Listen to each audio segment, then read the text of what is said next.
Welcome to the N-Wheel Time Car Talk Show. Just ahead, we talked to Chip Lupo at Wallet Hub about the best and worst states to drive in. I mean, making plans now for vacations. So there's only 50 of them. There's only 50. Maybe 51 soon. Cool, yeah. Plus, Jeff has his Motor Minute. I'll review the new Lexus RX 450h Plus. And then we're going to talk about life in general. And how glad we are to be here. Happy Valentine's Day, Mike and Don. There you go. Howdy, howdy. Mike, did you get your kisses this morning? Not yet. Yeah. Well, don't expect them from us, okay? It's been a little early. Yeah, we love you anyway. Howdy, along with Mike out of this world Mars. We always need more Jeff Zekin, Chief Engineer David Ainsley. I'm Don Armstrong. Glad you could join us for our Valentine's Day edition of the In-Wheel Time Car Talk Show. So glad you could join us. We got lots of news stories about EVs, and hardly any of them are any good. I've got one that's no good. Yeah, well, I know that we had a guest on here. Everybody got mad at me for asking him not to get involved in the politics of it, and he went that way, and Mars got mad at me for kind of cutting him off, and so I wanted to apologize to everybody, but apparently I was pretty close to being on the money. So as you'll find out when I read the stories in the next 2-hour edition of the In-Wheel Time Car Talk Show. Right. And speaking of money, Woo-hoo. Chip Lupo is with a company called Wallet Hub, and he joins us now. Chip, good morning to you, and thanks so much for joining us. Morning, guys. Good to be with you, as always. Yep. Yeah, it's been a while, and how things, where are you? You up on the east side, East Coast? I am. I'm in Columbia, South Carolina. Oh, very nice. We love Columbia, South Carolina. We do. That's a good place to be. You Yeah. from there originally? I'm originally from North Carolina. I've lived in the Carolinas pretty much my entire life. Oh, you went down south. Yeah, you moved south. Yeah. It's warmer. Yeah. down Better there. weather. Warmer, yeah. It's warmer down there, isn't it? Yeah. Well, they call So- Columbia famously hot for a reason. So, No, that's it. Because you're in it. That's what I was waiting to hear. well, There is that. hey, I could use, yeah, I want to take that. I want to take It that is- as a marketing slogan, run with it. It is Valentine's Day. So we wanted to talk to you about this study that you guys did. 2026's best and worst states to drive in.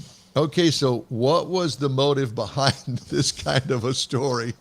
And it's interesting because when it comes to stories like these, and I always chuckle at the results because no matter what the statistics tell you, the state that you live in or the city or county you live in is always the worst, has the worst drivers, regardless.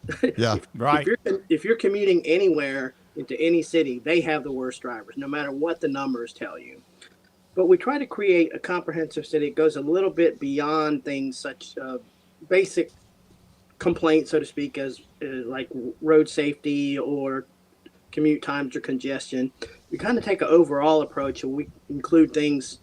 Well, we broke it down into 4 dimensions, and those are cost of ownership and maintenance, which is one that people tend to overlook a lot when it comes to safe driving, traffic infrastructure, safety, and then access to vehicles and maintenance, another one in which people kind of overlook. Well, I know that you focused in on Texas, and we here in Texas certainly appreciate that. Yeah. And we're going to get to that as well. And I am somewhat glad to report that we actually didn't hit first or last in any of the Got categories. close. Got real close. Yeah, got close, but there was no, we didn't get the best award. And you know what? There are some things that you can say that's a good thing. Well, Texas is unique in that it is a huge state, and there's a diversity when it comes to traffic and roads.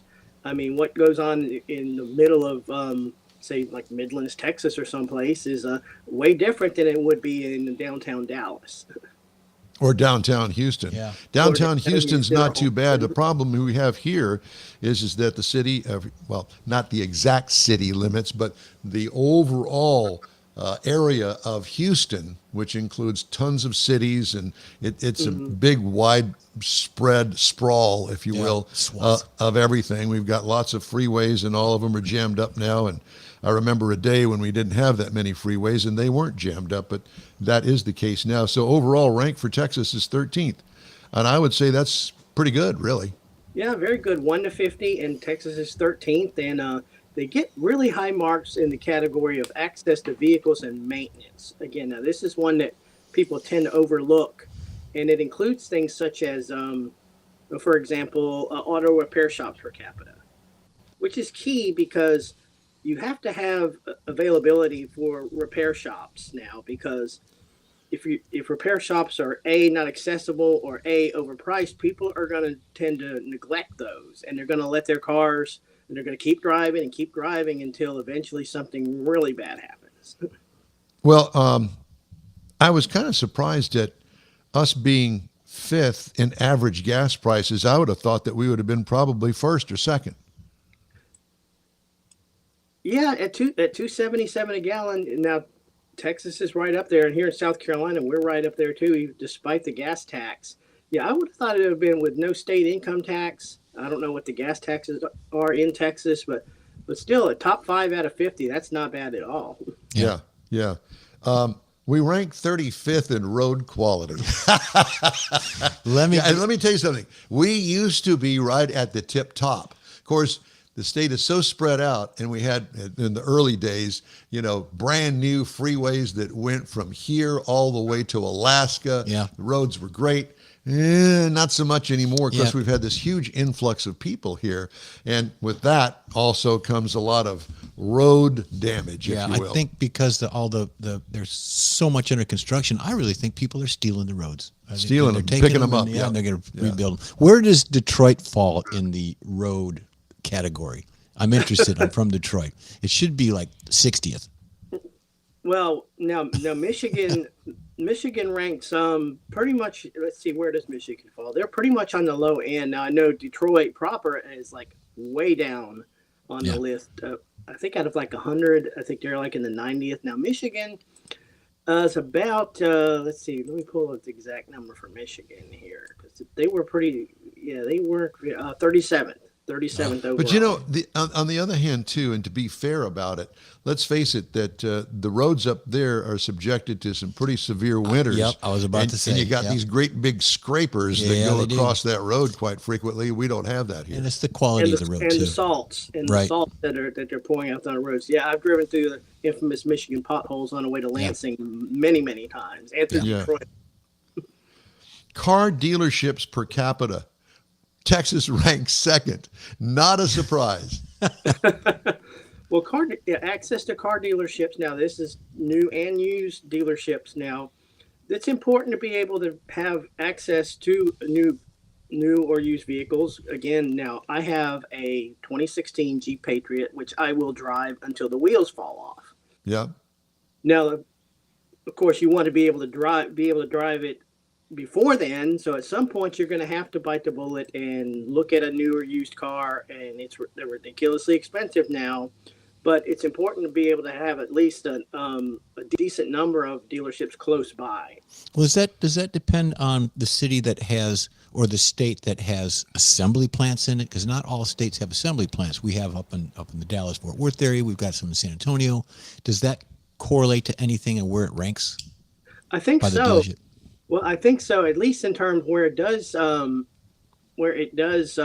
an effect is in what we call it's the average. Well, that's the average price of an automobile, because in states, and I talked to someone from Detroit yesterday about this. In states like Detroit or parts of Ohio or some of these right-to-work states where there are auto plants, people are going to buy American cars just for the sense of pride.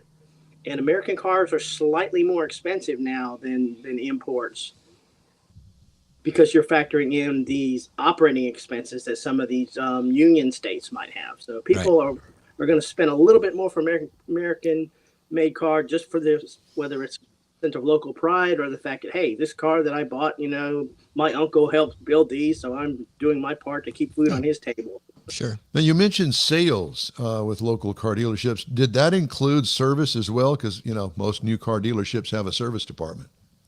Right. Now we have a separate category for auto maintenance costs. Okay. Now, And so that would be different than the dealership aspect of it. So you kind of pulled out the service department and put it in this category? Right. Dealerships is just the number of dealerships, physical plants or locations per capita. Your Gotcha. auto maintenance cost is a different thing now. Of course, as you all well know, taking your car to your favorite local mechanic as opposed to a dealership, there's going to be a huge cost gap there. Right. And it used to be when I was back in that day, the front end or the sales department supported the parts and service department. Nowadays it's flipped, where the parts and service, because there's so much warehousing and things, that they support the low sales volumes.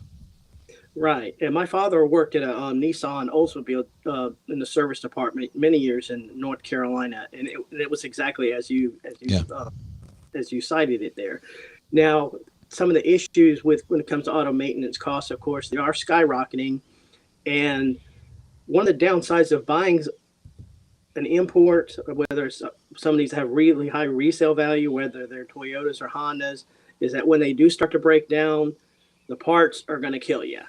As opposed to an American-made car, like I said, like brake pads or something, going to be like twice as much for a Honda Accord as it would be for maybe a Ford Escort or something. Well, I was going to say a Chevy Impala. Yeah. Oh, they don't make there you that go. anymore. Never mind. Oopsie daisy. Yeah. Okay. So I thought this was pretty interesting. Texas ranks 41st in car thefts. At least here in Houston, I bet in Houston alone, it's probably at least half that. Thinking of 20, Now, I'm thinking in the 20%. 20s or maybe even higher. I don't know. But it's a huge metropolitan area that has millions of people. We get a lot of trucks stolen.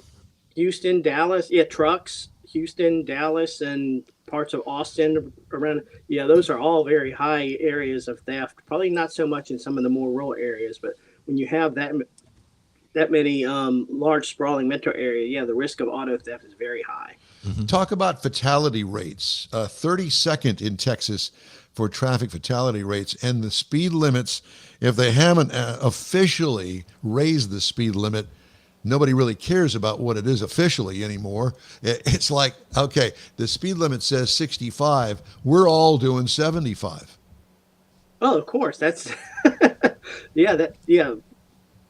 Speed limits are, for the most part, suggestions or guidelines. Just Nobody, what I was nobody thinking. drives the speed limits, especially if you're on that crazy. What is it?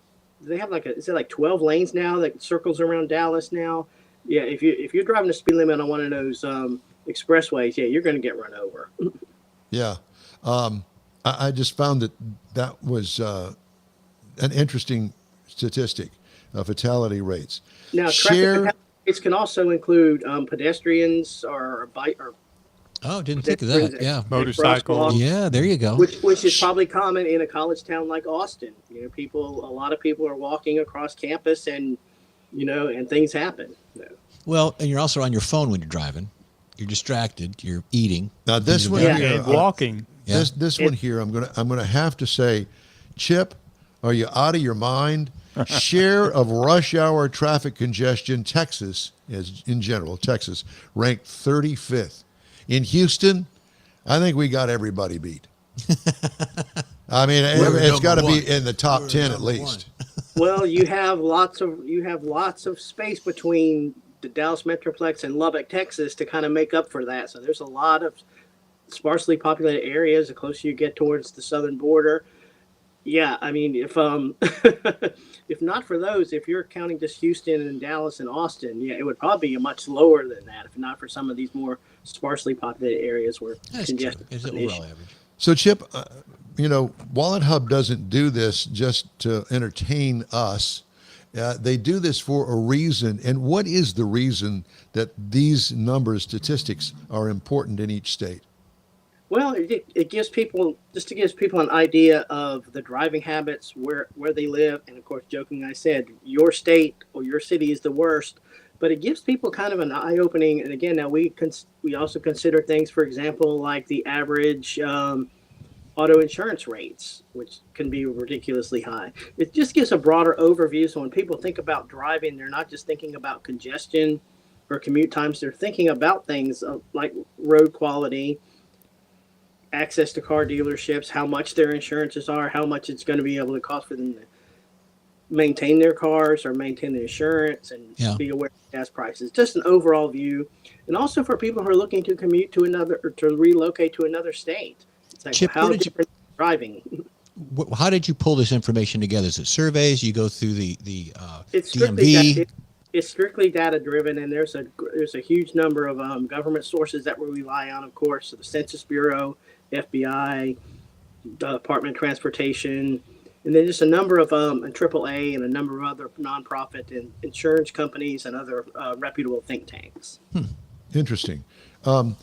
You don't. I mean, do the insurance companies use this? I think so. That's part of the objective is maybe that people or insurance consumers also can look at this like, wow, why am I paying so much for my annual car insurance? Now for Texas, I've noticed that the annual car insurance premium is a little over. Now annually, it's a little over $2,000, $36 overall. Which really, in the overall scheme of things, isn't bad, I would think. No, it's not bad. No, now South Carolina, mine personally for two vehicles is about $1,500. No, For two vehicles. for two vehicles. Well, guess what? Full coverage? I guess we're going to be neighbors one day. So if I'm in the market to move, somebody's offered me a great job, and Don, hey, here's the carrot. Come on. This would be something that I think that I would be interested in, especially when it came to my cars. I've got an old Corvette, doesn't get driven very much, but I don't want to take it to some place that I think that it's going to get stolen. It's not worth anything to anybody else other than it's just a car. But to me, it's worth something because it's my own personal car. And I would imagine that most people probably think the same way, unless, of course, they've got some, special, numbers matching 1963 split window Chevrolet Corvette coupe or something like that. But for everyday people that probably have a couple of teenagers coming up and they're getting ready to get their first car, I would be interested to know how much I'm going to have to pay for them and their car to get back and forth to school. Right. The insurance obviously is a factor, particularly for like a sports car, even if you're not driving it. And if you keep a strict budget and a lot of X amount of dollars every month for gas, you want to take that into account. So if you're going to relocate to a place like Pennsylvania, New Jersey, you're going to be paying way more for gas than you would be in Texas. And for the registration, from what I understand. Registration, and some states do charge property taxes on vehicles too. So that's another thing to keep in mind. Holy cow. California. Yeah. Well, there's That's California. the one I'm assuming. Yeah. Yeah. Well, exactly. California and Louisiana has a state tax as well, I found out recently. Well, Well, Chip, this is property great tax. information. Where can we go to get all of the data on this? Just log on to wallethub.com and check out best and worst states to drive. We do have a separate study for the best and worst cities, also best and worst states for teen drivers, best and worst states for summer road trips. Lots of related content out there. That's good That's stuff. awesome. It's Yeah. great to know. Wallethub.com. And this is all information that I think everybody would get a kick out of looking at, if not in dollars and cents terms, if thinking about moving there or going there for vacation. Chip, it's always great to talk to you. Always a pleasure, guys. Yeah, thank so much. you. Thank you. We appreciate you, sir. Yes, sir. That's You too. Chip Lupo with wallethub.com. All right, just ahead, Jeff's Motor Minute and a review of the new Lexus RX 450h Plus when the In Wheel Time Car Talk Show continues right after this. The Tailpipes and Tacos renowned cruise-in expands to Beaumont. Golden Triangle cruisers will want to experience Tailpipes and Tacos at the Loopy Tortilla, I-10 South in Beaumont near Washington Boulevard. Grab free Loopy breakfast tacos with any donation to Shirley's Kids. Enjoy a coffee or an adult beverage. Every cruise-in vehicle is automatically entered to win one of the beautiful Chili Pepper trophies for Best Hot Rod, Classic, and Modern Classic. Tailpipes and Tacos Beaumont happens Saturday morning, March 21st, 8 to 11 a.m. If you're a car geek like we are, this is the event you'll want to attend. The In Wheel Time Car Talk Show will be online live, and you may be interviewed about your ride. Tailpipes and Tacos Beaumont edition, Saturday, March 21st, 8 to 11 a.m. at the Loopy Tortilla, 2050 I-10 South in Beaumont. The Katy Tailpipes and Tacos happens Easter Saturday, April 4th, 8 to 11. The free Tailpipes and Tacos Cruise-In is a production of Loopy Tortilla Tex-Mex, Beaumont, and Katy. Tastes pretty good. Apple or Android, In Wheel Time podcast can be found everywhere, on the stream and through downloads. Whether you're on the road or at home and jonesing for a different kind of car talk show, give In Wheel Time a try. Honest new car reviews, fun, informative interviews with real car people, weekly automotive news, features like Jeff's Car Culture and Mike's Driving Destinations, all on In Wheel Time. Check us out on SiriusXM Podcasts, iHeartRadio, or while you're shopping on Amazon through Amazon Music. InWheelTime.com has a list, and we know you love lists. We invite you to join us for the live In Wheel Time Car Talk Show every Saturday, 10 to noon Central Time, here on InWheelTime.com, YouTube, and Facebook. Check us out. It's free. And don't forget, 30-minute podcasts of our shows can be had from your favorite podcast store. We can be had. And Mr. Mars, how are things going over there promoting the Tailpipes and Tacos Beaumont? Well, they seem to be going pretty good. There's been a few people ask some questions, and we are running the spot. Chase is putting some things out as well, and in fact, he's got a couple of pretty nice little videos out there. Yeah. Very nice. Yeah. Okay, we'll check it out. Did you get All the right. one I sent you? Let's Yes, I did. check out the Motor Minute. The Jeffrey Motor has Minute. that. You bet. There's a lot of things going on about disposing of tires. We talk about tires a lot, winter tires, summer tires. The best way, maybe the easiest way to get rid of your tires is to return them to the retail store where you buy them. Well, most of the stores will accept your old tires if you do buy from them. They can handle it for the recycling for you. It's like taking things back to the recycled areas. You can expect to pay a small fee for this service, but it's the most convenient way to ensure that they're properly disposed of. You don't want to lay them out in the front yard by the curb for the garbage guy. It's important to dispose of these tires right away through a recycling program and not in a way that can be dangerous to your health or the environment. This means never throwing them in a regular trash since they're often burned from the landfills. Tires are also one of the common items that should be put in a recycling bin since they require a separate specialized recycling process. If you haven't bought tires recently and you don't live near a tire retailer or a center that sells tires, they do have convenient ways to dispose of them. Call your city, call the recycling department, call your trash people. Many local dumps and transfer stations can accept used tires for a fee. It's best to call ahead and see if they can accept that tire.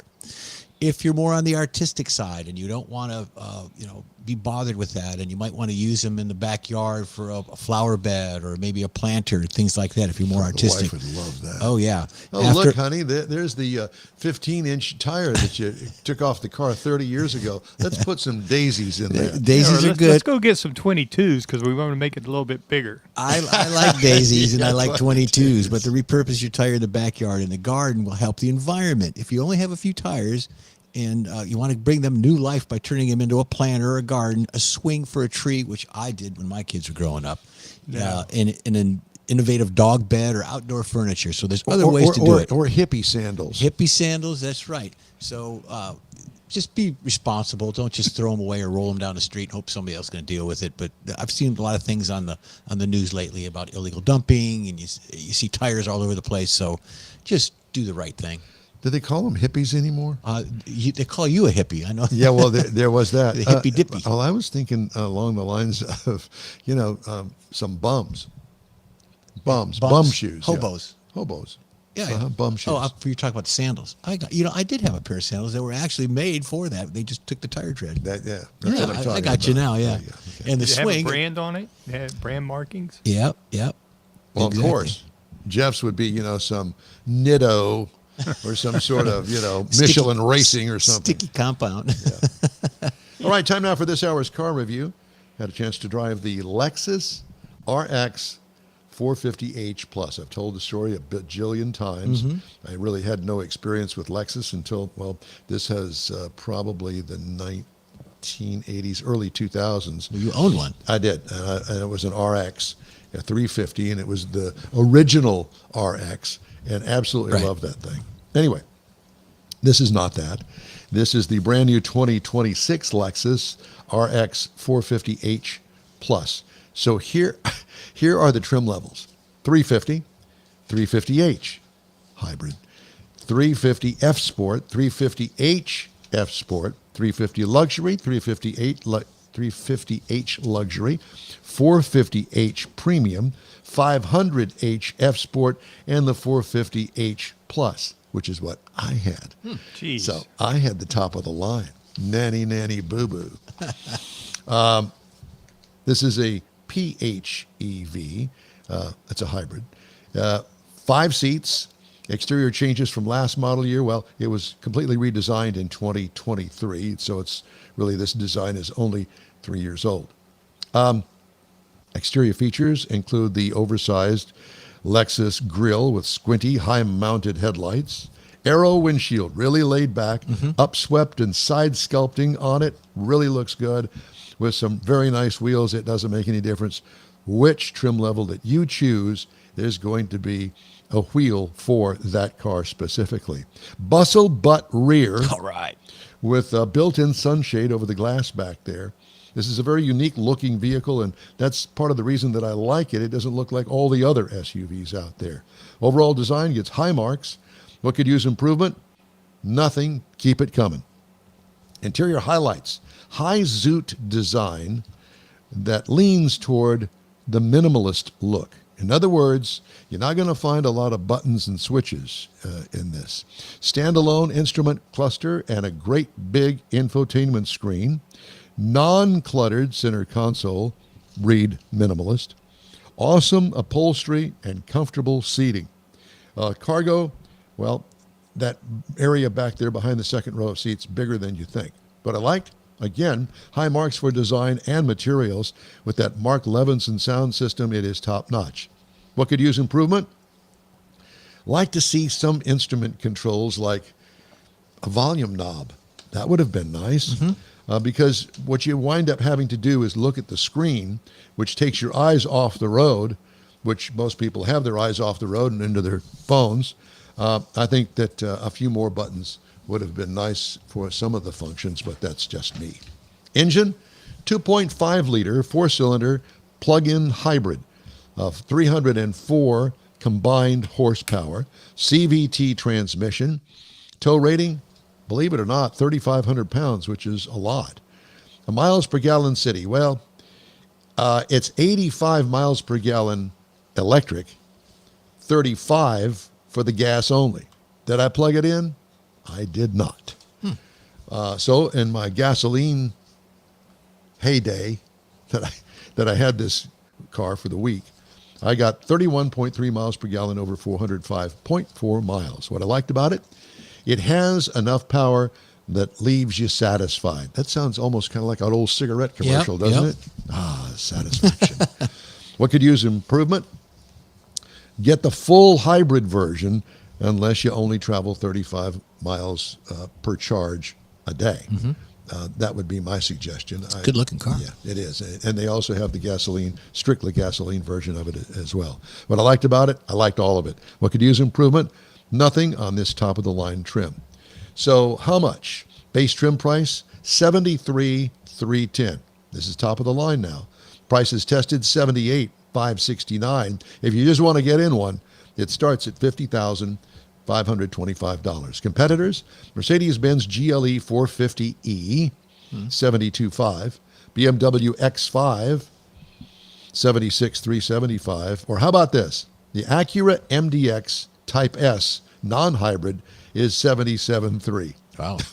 Expensive. 20 Next grand week, I'm jump. going to review the Hyundai Santa Fe, and I think that you'll really enjoy that, so tune in for that. Hey, if you'd like to get in touch with us, send us an email. The address is info@inwheeltime.com. We are back after this quick break. The award-winning In Wheel Time Car Talk Show now reaches millions of folks around the globe each year. Check us out on inwheeltime.com, YouTube, Facebook, and don't forget our podcasts. Catch our live show every Saturday, 10 to noon Central Time. The In Wheel Time Car Talk Show has informative automotive guests, new car reviews, along with popular features, including driving destinations, Jeff's car culture, the latest car news, cruise-ins, and racing days. It's all on inwheeltime.com. Join us.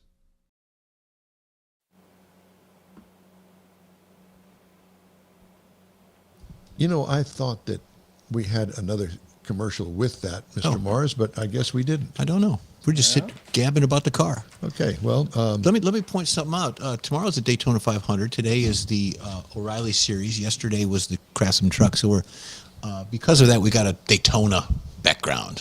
How about that? Well, thank you very much. Mike's got a car. I think you were born that year. That car was Mike, or Yeah, the Model A. Yeah, What, yeah. What are you, 35? That's Almost. a 35? Almost. Something like that? Yeah. All right. Well, I'm so glad that we got that all taken care of. Thank you very much. Okay. All right. Got a racing? No, No. it's too early for that. Oh, that's right. We got other stuff in front of it. We do have things. No, up there. I was looking at the wrong time. Sorry. That's okay.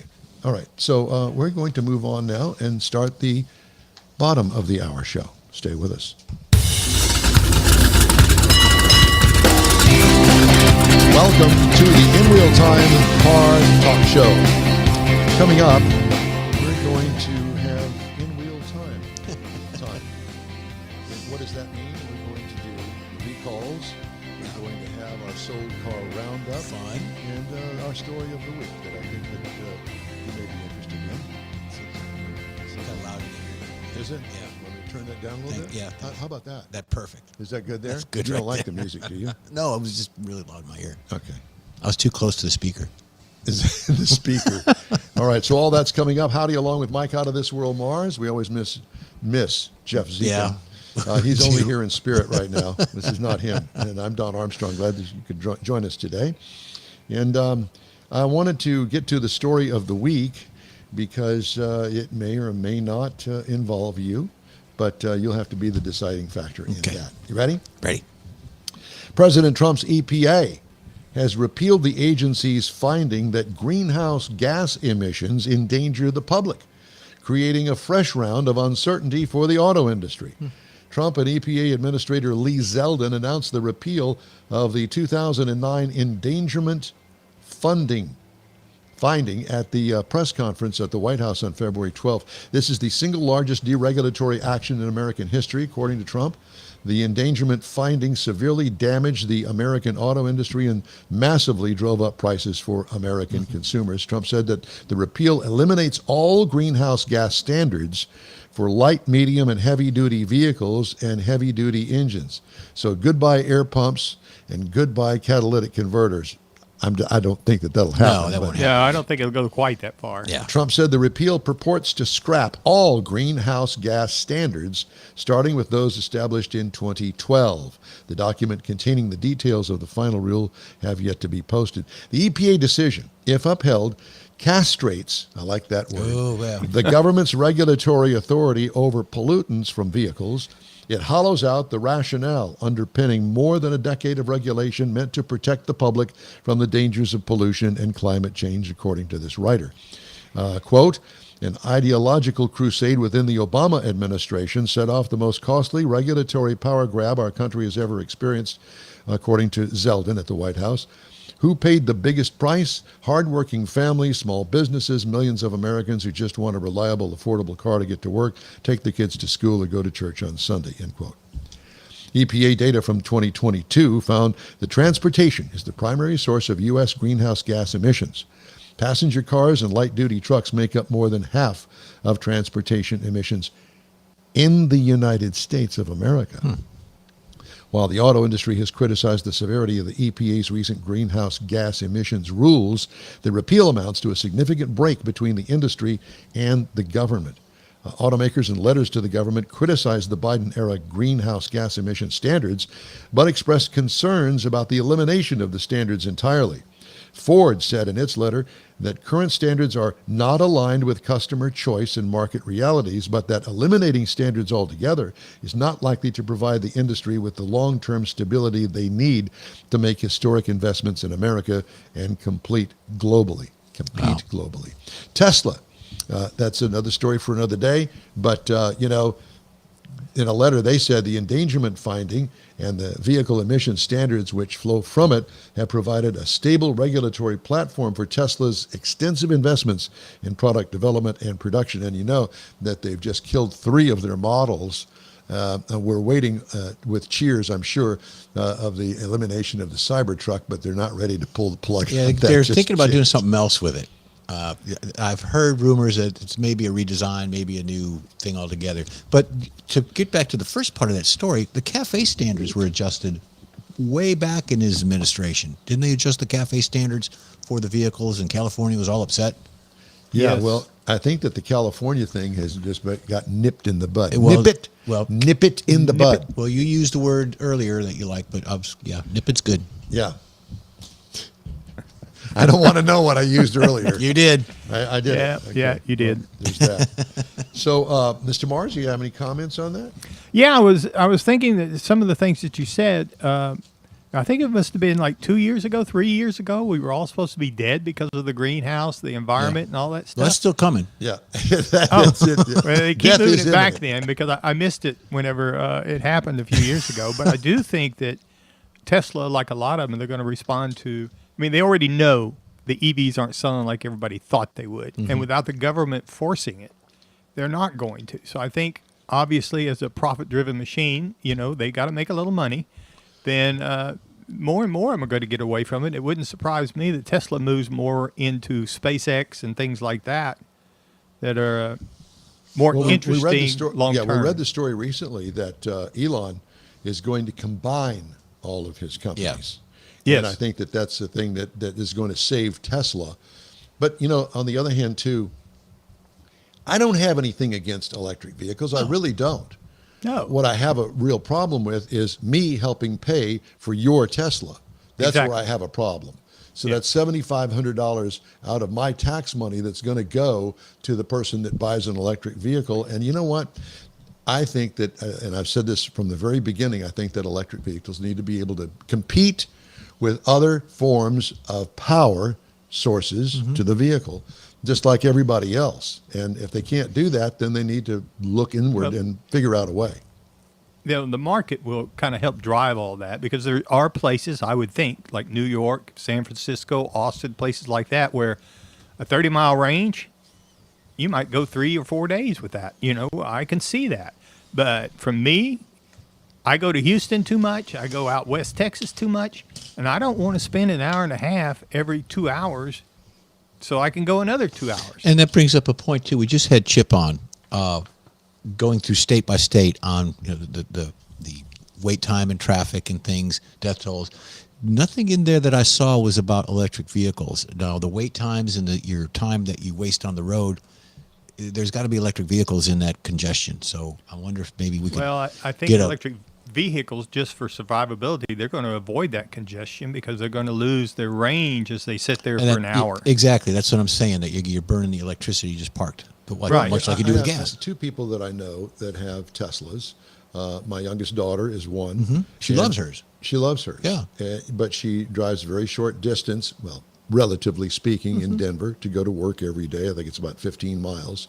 Well, she doesn't have to plug it in at work. It certainly has more than enough power to get her back home and to, the grocery store, et cetera, et cetera. And those are only the days that she wants to drive it. I'm sure there's other modes of transportation she takes. Well, yeah, too, when she goes to the mountains, she usually goes with somebody else, Yeah. and most of them have gasoline-powered Right. vehicles. So, Yeah. anyway. Well, it's like my wife's driving pattern. She could live with an electric car, a pure electric car, because of her driving patterns until that once a month or 2 months that she decides she wants to go to the beach or something where it's 100 miles, and that's what holds her back. She just will not have something that she can't get in and say, I'm going to Houston or I'm going to go Yeah. wherever. Well, Which makes sense. If you plan it right, and I cannot imagine, because I've never had to do that in my life, plan my gasoline stop to go to San Antonio, because I can't charge my vehicle or I can't get gas between here and San Antonio. Who heard of such a thing? In our generation, in the past 100 years, there's a gasoline station down the street somewhere. Yeah. Right. Whereas electric, and those that have electric vehicles found out pretty quickly that they have to have a place to charge it at home. Even if it's 110 volts, doesn't make any difference, because at least I can plug it in and charge it at night when I'm sleeping at the house. But most of those people have a level 2 charger, which is basically a dryer. A 240. Two- yeah, 240. And that works just fine. Yeah, And it does. and my But problem it's like with we've talked about in the past that if you go that way, you've got to make a change in your lifestyle. Yeah, because that's if you correct. want to go across Texas, it's 1,000 miles. Well, now you got to plan your trip according to that. You plan your pit stops. So, okay, we got to eat lunch where there's a charger, or we got to do this, we got to do that. It's a different lifestyle, and that's just not me. So I got more of an EV story coming up in our third segment, Okay. fourth segment, I think it is. At any rate, it's coming up at 11:30 on our live show. Time now for some recalls to tell you about. I got a tire recall, and I don't boy. usually do tire recalls, but Toyo Holdings of America is recalling certain open country AT3 tires, 265/70 R18 and 265/60 R20. Tread may separate from the tire and cause a crash. So check your tires. If you got Toyos on there, then you might want to check it If out. I could add to that, when you bought the tires, they should have registered with them with the Department of Transportation. So if there's a recall on your tire, you will be notified if they've registered it. If they didn't, it would be up to the owner of the tire to register their own tires. Sometimes they give you a card to do that. You send it away and you're registered. So check with the DOT. There you go. Got some car recalls. Unlocked rear door may open unexpectedly. Martha? No, wait. Where'd you go? Did Martha fall out? Yeah. Toyota Prius, back. Prius plug-in hybrid, and Prius Prime, 23 to 26 model years. Martha. Yeah, Martha. Rear coil springs may detach. Kaboom! I think we're dragging the back end of the truck. Well, it's low riders. Jeep Grand Cherokee 2021 through 2023. Might want to check that out. Driver's seat frame is improperly tightened. Dick, dick, dick, dick, dick, dick, dick, dick. It's one of those the lazy boys that Mattress Mac sells. You That know, one, that's right. that Yeah, share. reclines. The recliner. There you go. Driver's seat frame improperly tightened. Acura Integra, Honda Accord, Accord Hybrid, HR-V, and Pilot, 23 and 24 model years.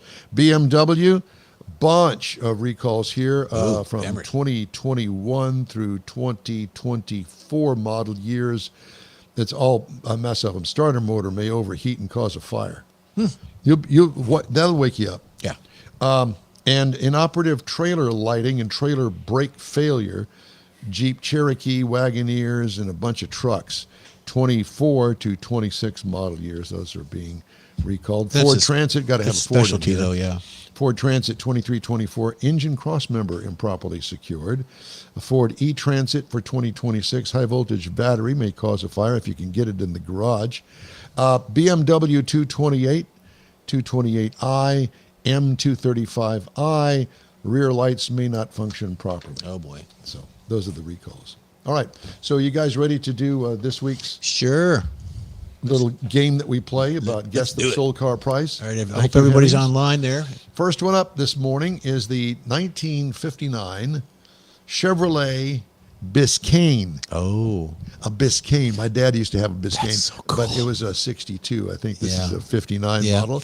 How much do you think that that's sold for? I'm Look, gonna- it's even got fender skirts on it, and it's a two-door with wide whites.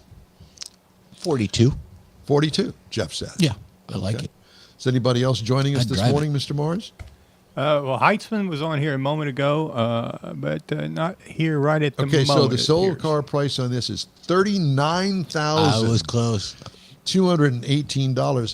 A brand new home didn't sell for $39,000 in Yeah, I know. 1959. It was talking to me. Here's a 1972 Chevrolet CK. I didn't know that they came in that denomination. 72 Chevy CK. How much did it sell for? That was in a lot of commercials. I'm going to go $17,000. 17,000. All right. Anybody else That's a joining us? four-wheel drive too. It's got a six-lug Yes. wheel. Yeah, well, that's Long a bed. 3/4 ton, isn't it? Yeah. It's what they call a square body, Mm-hmm. and really a good-looking pickup truck because It it is. looks all stock, even with those great big ugly mirrors. It looks like on it's it. in a Chevy commercial almost. Yeah, almost. Got a little snow on the ground too. Yeah, Well, little it's snow sold for helps. $26,250. Ah, Jeff got Mr. Heitzman got 22. You got close. Okay. Here now is a 1950 Chevrolet 3100. So this would probably be a 1-ton, 3/4 ton anyway. I'm sorry. What year? A 1950. Okay. Great year for everybody. Yeah. In that year. I'm going to go 24. 24. Yeah. It's probably a little low. It looks like it's been it's like a resto mod, possibly. Yeah. It's a driver. Yeah, and it's got bumper overriders Yeah. on the front. You'll Like- never like- see that. yeah, like a push 50, a 50 Chevy 3100 sold for $18,900, and that is clean too. Yeah. Okay, next up, the 1984 Chevrolet S10 Blazer. Now, I had one of these back at that period of time. Now, this one here is also a resto mod because Yeah, it's got an you don't SS have a tag. front end on it Yeah. that looks like Yeah, that. it's like Yeah. But you know Body what? It's panels. okay. It looks Exactly. like somebody put a Corvette Yep. crossed flags Yep. up there. That's what I'd do. Yep.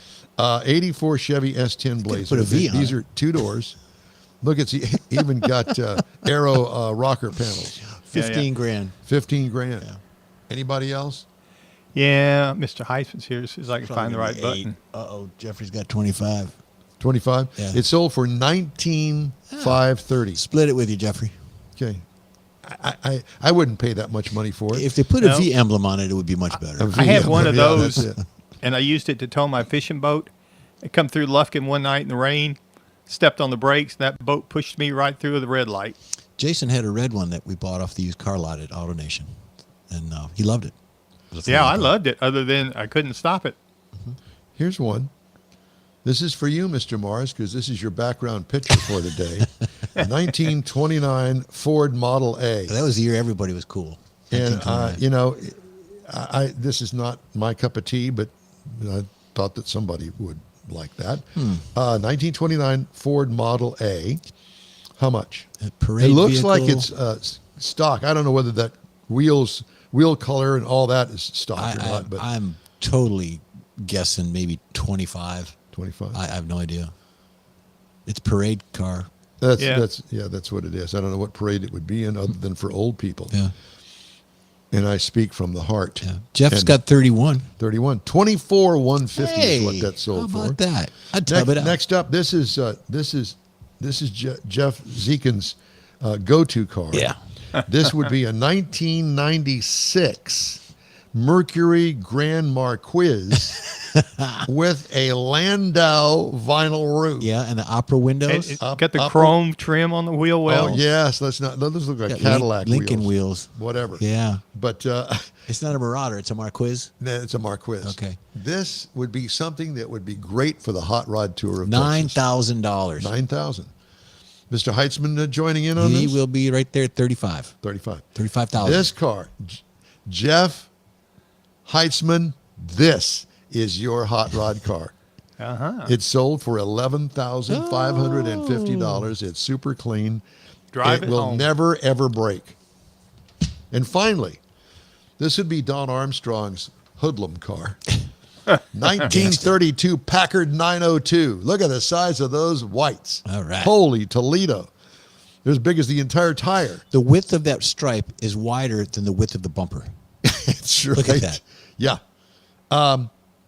So how much do you think a 32 Packard 902 would go I for? wanna go That's almost like a limo, isn't it? Yeah. I looks don't like know, it. but it needs some machine guns in it. It does. Probably has some in there. Probably. I'm gonna go 32. Mr. Anybody Heisman else? says 39. This sold for $32,550. Wow! Ding, ding, ding. Yeah, you got a garage big enough that this would No, fit in? I don't think anyone has. That would be an investment. That's an right outdoor there. keeper It there. would be well worth I'd it. throw it back. Knock out the back wall or something. Yeah, exactly. Something like that. All right. Let's see. Hey, in wheel time, invite you to join our live broadcast every Saturday, 10 to noon Central, on inwheeltime.com, Facebook, and YouTube. And we hope that you'll check us out. If you miss us, you'll be able to connect through our podcast, and that you can get from your favorite podcast provider. Coming up, we got the racing calendar, auto history, and news headlines. Right after this break.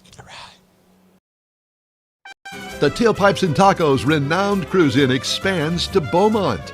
Golden Triangle cruisers will want to experience Tailpipes and Tacos at the Loopy Tortilla, I-10 South in Beaumont near Washington Boulevard.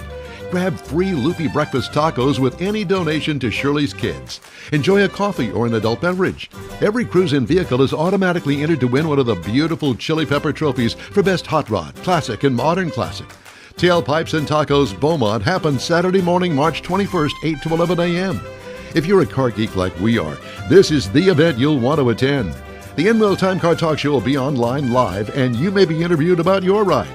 Tailpipes and Tacos Beaumont Edition, Saturday, March 21st, 8 to 11 a.m. at the Lupi Tortilla, 2050 I-10 South in Beaumont.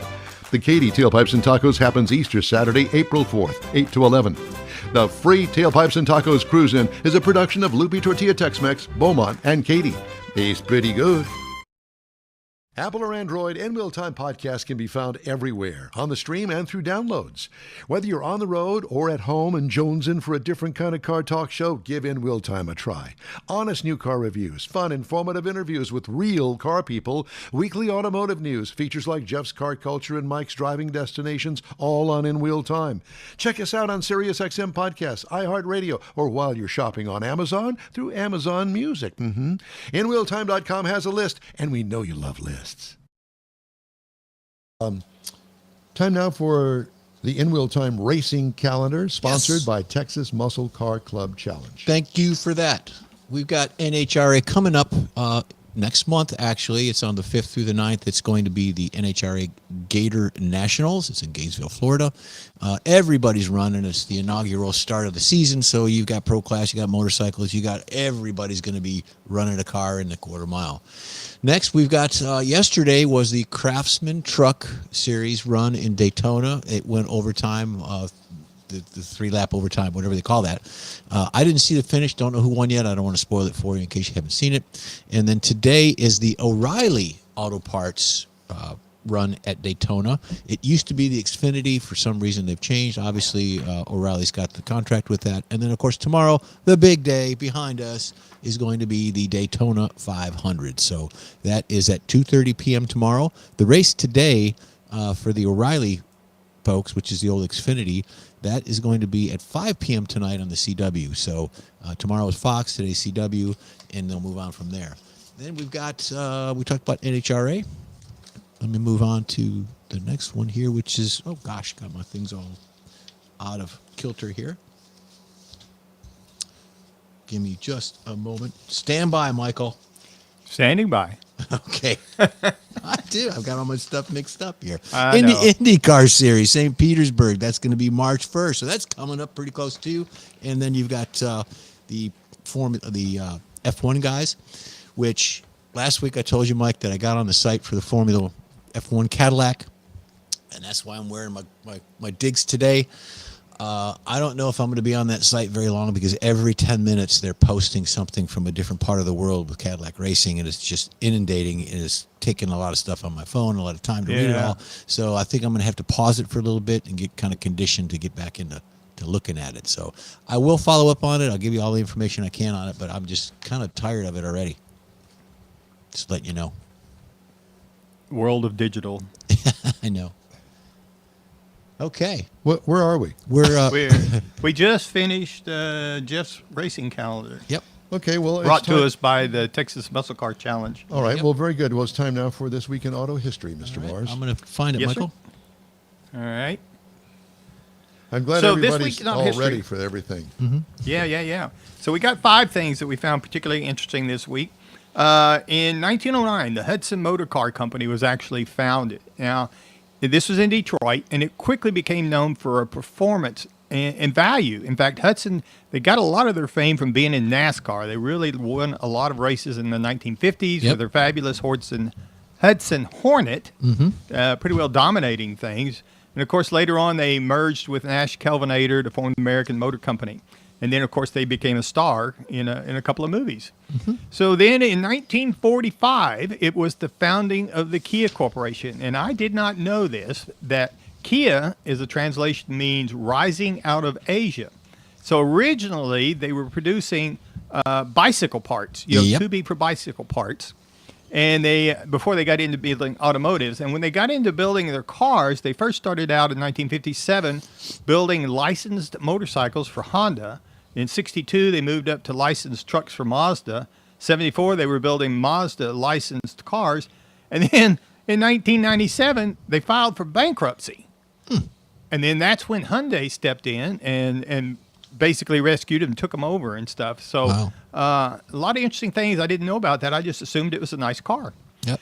So in 1966, Lamborghini Miura debuts at the Geneva Motor Show. Now, this is considered the first supercar with a mid-engine V12, and it's got a lot of styling. Of course, it had the speed, and it became Ferrari's true rival, and it's very collectible because they didn't make very many of them. And then in 1972, on the other side of it, the Honda Civic comes in. And it was going to become a fuel-efficient car, and mainly because of the 1973 oil crisis, and it became very popular. And now the Honda Civic's about 3 sizes bigger. Mike, there's a Tata Motors picture up there. Is that the same? And did I get them out of order? Maybe. Maybe. I'll go forward. But that's okay. Because this is the Tata Nano was revealed to the public. You cannot say Tatas on this show. Especially when you say Nano behind it. Yeah. Yes, you got to say Nano behind Tata, it. Nano. So in 2008, the Tata Nano came out in the public, and it was considered a new car. It was targeted for the emerging markets, particularly in India. Can't speak. And Are those some it new was Tatas? targeted for the Those are families. some new Tatas. Yeah, I'm having a problem here with the Tatas this morning. Now, apparently you are. Do So you the remember what families those used to are? ride motorcycles in India, so they got this car and they generated it to try and do that. But the sales fell short of expectations over the years, and They were a size A instead of a size C. Well, it's exactly a two-door versus four-door. in 2000. When it was launched, it was $2,000 at the time of launch. In 2017, the price had risen to $3,400. Now this is a 624 cc two-cylinder engine. 33 to 37 horsepower, rear-wheel drive with a 4-speed manual, and it got 60 miles per gallon. But since sales never took off because most people thought it was too cheap, it looked too cheap, it was too cheap, so they didn't buy it. So the reason they actually killed it was because of safety standards. It wasn't because of sales in 2020 that the Tata Nano So that was discontinued. That was actually a training Tata. Yeah. And that was this week in automotive history, some of the things we found interesting. Oh, my God. Are we still on the air? Anyway, I just Trying to thought get that us I'd- home, Jeff. There you go. Gotcha. Yeah. You know, we do get sidetracked quite frequently. And we can't help it, but it's just who we are. Just a bad influence. I Yep. think. Yeah, there's that. I was kind of looking for a little short story, but all these stories are way too long for this little segment here. Well, we can Here's go back one. and- Here's one. Failed investments in money-losing electric vehicles and a late-year disruption of aluminum supplies for F-Series pickups drove Ford Motor Company to an $11.1 billion net loss in the fourth quarter, resulting in the automaker's worst financial performance since 2008. Fourth quarter revenue declined 5% to $45 billion, and adjusted earnings before interest and taxes plunged by more than half to $1 billion. Hope you don't own any of that stock. For the full year, Ford lost $8.2 billion, largely because of the EV write-downs and $2 billion in tariffs. The automaker's 2025 tariff bill ended up roughly doubling its previous projection following a late year change to offsets by the Trump administration. It was Ford's third worst performance ever and third full-year loss in the past 6 years. Well, That kind of mirrors So the they've story had here. worse. Yeah. But it affected General Motors, Stellantis. They're all in that Everybody. category. Yes, it's not just Ford. Ford's the one that's got the most publicity on it. It's Them ugly. and Stellantis, yeah. hey, we'd love to hear from you. Just shoot us an email. The address is info@inwheeltime.com. We're back after this quick break. You own a car you love. Well, why not let Gulf Coast Auto Shield protect it? Houstonian John Gray invites you to his state-of-the-art facility to introduce you to his specialist team of auto enthusiasts. We promise you'll be impressed. Whether you're looking to massage your original paint to a like-new appearance, apply a ceramic coating, install a paint protection film, nano-ceramic window tint, or new windshield protection called ExoShield, Gulf Coast Auto Shield is where Houston's car people go. Curbed your wheels? Instead of buying new, why not have them repaired? How about a professionally installed radar detector? Gulf Coast Auto Shield does that too. Get a peek inside the shop and look at the services offered by getting online and heading to gcautoshield.com. Better yet, stop by their facility at 11275 South Sam Houston Tollway, just south of the Southwest Freeway, and get a personal tour. Gulf Coast Auto Shield is your place to go for all things exterior. Call them today, 832-930-5655 or gcautoshield.com. The award-winning In-Wheel Time Car Talk Show now reaches millions of folks around the globe each year. Check us out on InWheelTime.com, YouTube, Facebook, and don't forget our podcasts. Catch our live show every Saturday, 10 to noon Central Time. The In-Wheel Time Car Talk Show has informative automotive guests, new car reviews, along with popular features, including driving destinations, Jeff's car culture, the latest car news, cruise-ins, and racing days. It's all on InWheelTime.com. Join us. Welcome to the In-Wheel Time Car Talk Show. Coming up, author Randy Pressgrove and his bestseller, This Car Sucks. Tales and tips from a life of wheeling and dealing. Oh boy. In Jeff's car culture, products made by famous car brands. And Mars has the best driver experience roads in Texas. Howdy. Along with Mike Out of This World Mars. And he is over there. Over That way. there. In another part of Texas that is a YMCA. big, huge, actually, it's a destination Yeah. for all to see. Yep. That would be in Neaterville, Texas. You betcha. We also have with us today, as always, Jeff. We always need more Jeff Zeek. Chief Engineer David Ainsley sleeping in. No, I thought he's off today. What is No, it? he leaves town tomorrow. Oh, okay. No, Sunday, Saturday, Monday, sometime. Whatever. I'm Don Armstrong. Glad you could join us It's not today. here.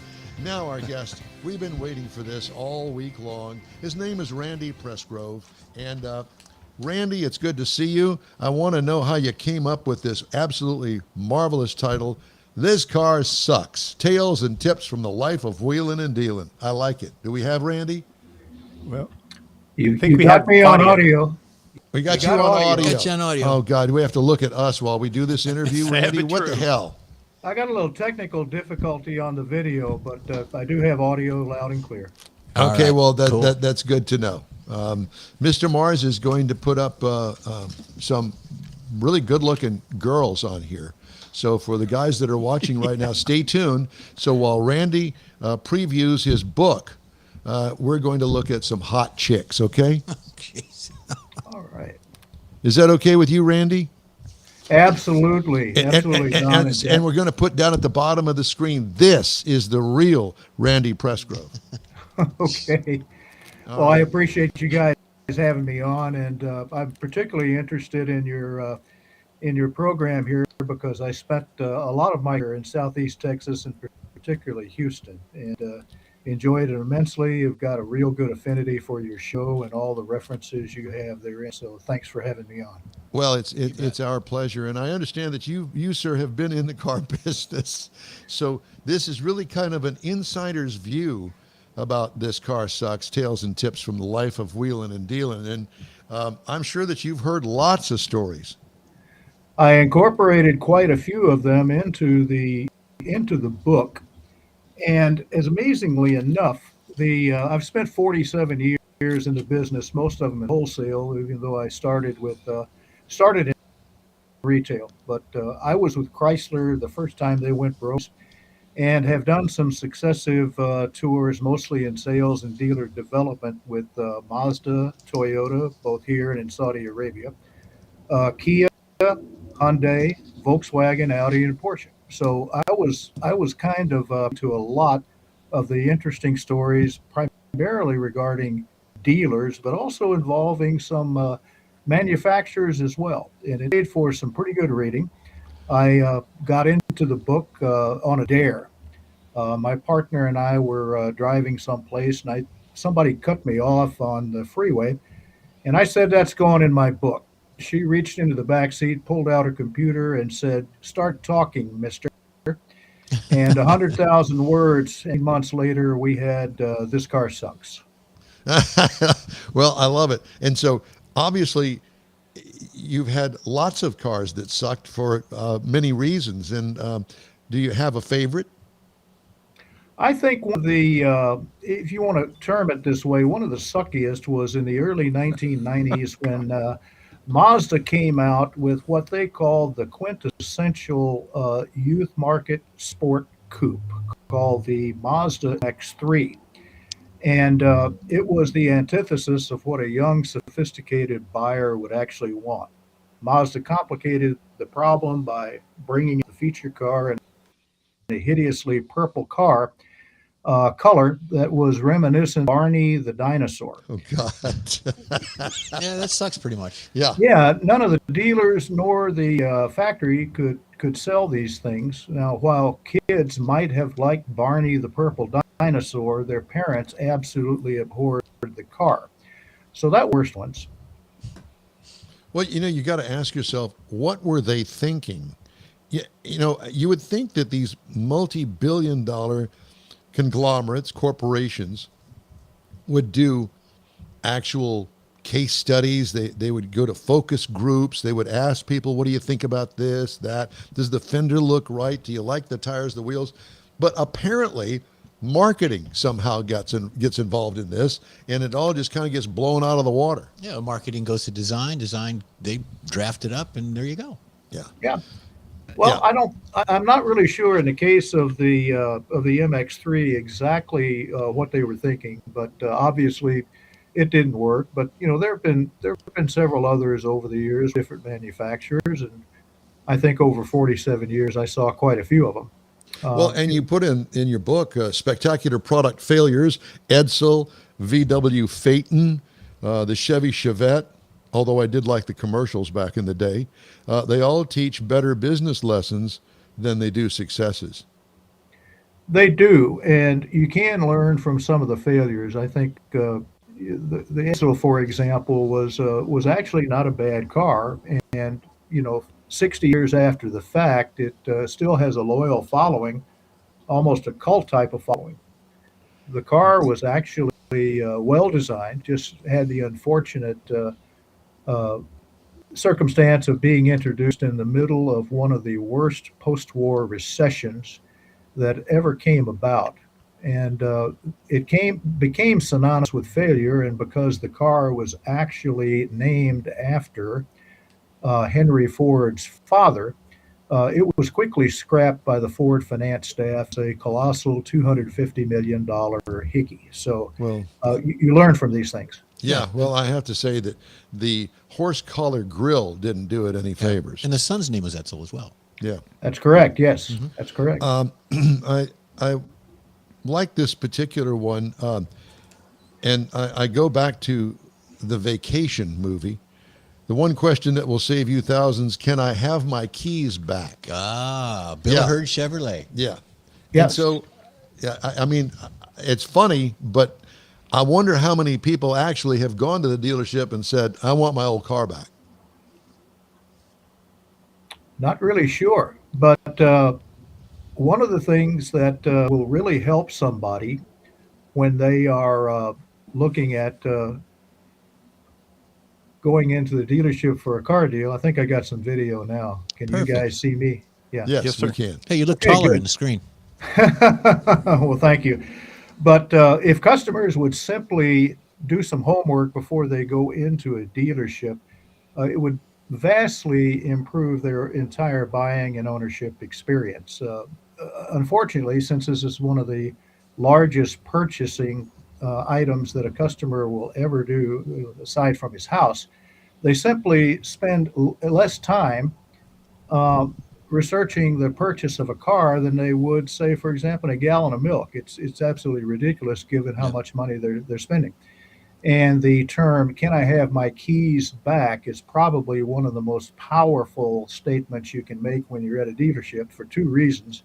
It implies little resolution, and secondly, it will surprise the dealer or the salesperson because they just don't run into customers with that kind of resolve anymore.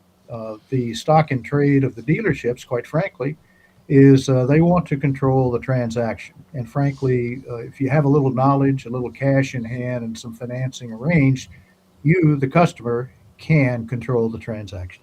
And one of your other key messages that we're looking at is why the traditional showroom is finally dying, and what's replacing it. Actually, it's kind of an interesting dynamic here. The so much of the technology we have today has enabled customers to do a lot of online shopping, and this became particularly interesting during the pandemic when you couldn't get out and couldn't get into a showroom.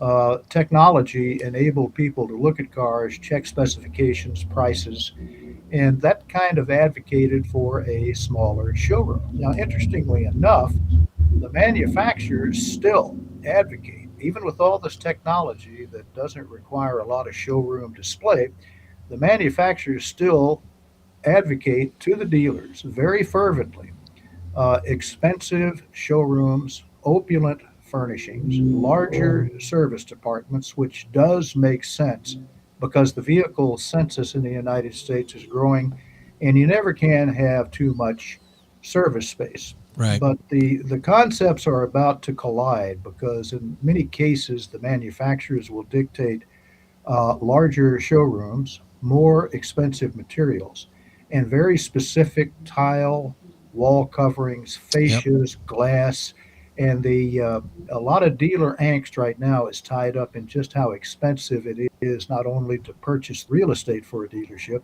but to actually put one of these things up. And if you're Yeah. talking about renovating an existing building, it gets even more egregious. 15, 20 years ago, any architect would tell you if you have a building already, you're ahead of the game.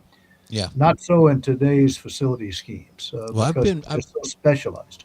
I've seen with General Motors dealerships that I've been in, and a lot of them have been remodeled. This is just a plan, but it's across that particular car make, be it Chevrolet or the Buick. It's all redone, and the dealerships get upgraded. But the one thing you pointed out earlier was the online and technical things that people do to shop for cars. Back in the day at the old Auto Nations, the kiosk was your selling point. You would walk a person over to the kiosk, and all the inventory of that dealership, plus maybe a couple others, were in that kiosk, and you could shop that. And that was sort of the initial internet shopping, but it was at the dealership looking at their product. And that still plays out in some instances, but in a lot of cases, the old-fashioned showroom display, kick the tires on your own, Yep. sit in the seat, is still very evident. It's interesting that 120 years after the onset of the automobile industry, a lot of things really have not changed. I mean, you still go to a dealership by and large, even though the percentage of customers doing a lot of their research and purchasing and financing arrangements occurs online. There's still a great proportion of the deals that occur when somebody just walks in off the strength of an ad or a billboard and does business mano a mano with a salesperson and a sales manager. Are there still lost leaders? Yes, there are. At the average price of about 50,000 per car, like Don was talking about several minutes ago when he reviewed the Lexus, it's getting harder and harder and harder, to find any kind of vehicle that would be what you would call a loss leader. They're just too expensive. In 1979, the first new car I sold was actually a 77 Chrysler Newport, and I think I sold it for $5,800. The average price of a car these days is about 10 times that. That'll show you the extent to which the industry has, pardon the pun, grown, if you will. Don't you wish you had that Chrysler Newport today? It'd be worth some money, more than it was when it was new. It would be worth a ton. And let me tell you, the allure of programs like yours is to see these cars when you flash them up. I had a joy, just an absolute joy, when you flashed up that Biscayne and that 3/4 ton, Yep. Chevrolet truck. Those are the things that really light, my candle, and that of a lot of other people as well. To that point, I've been seeing, Dinah Shore see the USA in a Chevrolet. There's a new make of that commercial. It's not Dinah Shore singing it. It's an upgraded version of see America in your Chevrolet, and I think it's very, very cool. It stops you and you look at the TV when you hear it. It's really cool. Of course, that's our generation Yeah, that's our because generation. we can resonate with that. Yeah. Yeah, yeah, and I remember those old commercials. One of the ones I remember simply because I started with Chrysler, but back in the late '60s, I think it was '67. One of the neatest commercials I remember for a series on the Belvedere, Plymouth GTX was Plymouth is out to win you over this year. Yep. But and they were pretty cool cars, and that was just before the onset of the Plymouth and Dodge muscle cars of the late '60s and early '70s. But to show you what happens in the industry, I mean, Plymouth is no more. There is no more Plymouth division. Yeah. Interestingly enough, 5 years before Oldsmobile disappeared, Oldsmobile was still selling 1 million cars a year in the United States. It just shows you how much the business has changed. In the Great Recession of 2008, for example, General Motors, shed 4 or 5 different nameplates, that never to come back again. Yeah. All So the good this ones. business is, for all that stays the same in the business, there is a lot of change. And one of the bigger changes occurred after the 1979-82 recession.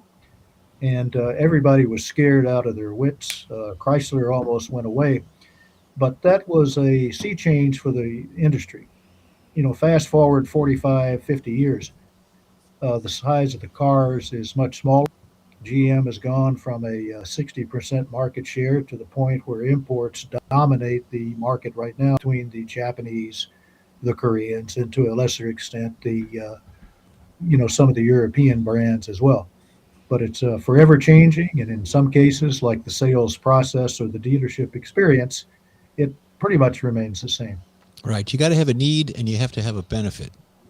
Yeah. The feature needs benefits. That's all comes into it. And that's just on anything, not just cars. One of the things that we don't hear too much about, certainly not advertised, are discounts for certain makes and models. You will see it on a local dealer commercial every once in a while, but the manufacturers really don't hawk that in their ads, and it's one of those things that kind of comes and goes. I mean, the sale price, we'll give you an extra $5,000 and discount the actual price of the truck, say, for instance, by $10,000. That's a $15,000 savings that the guy that shopped and bought just a month ago didn't get. I don't think that most people realize that those deals are out there, but you have to actually look for them.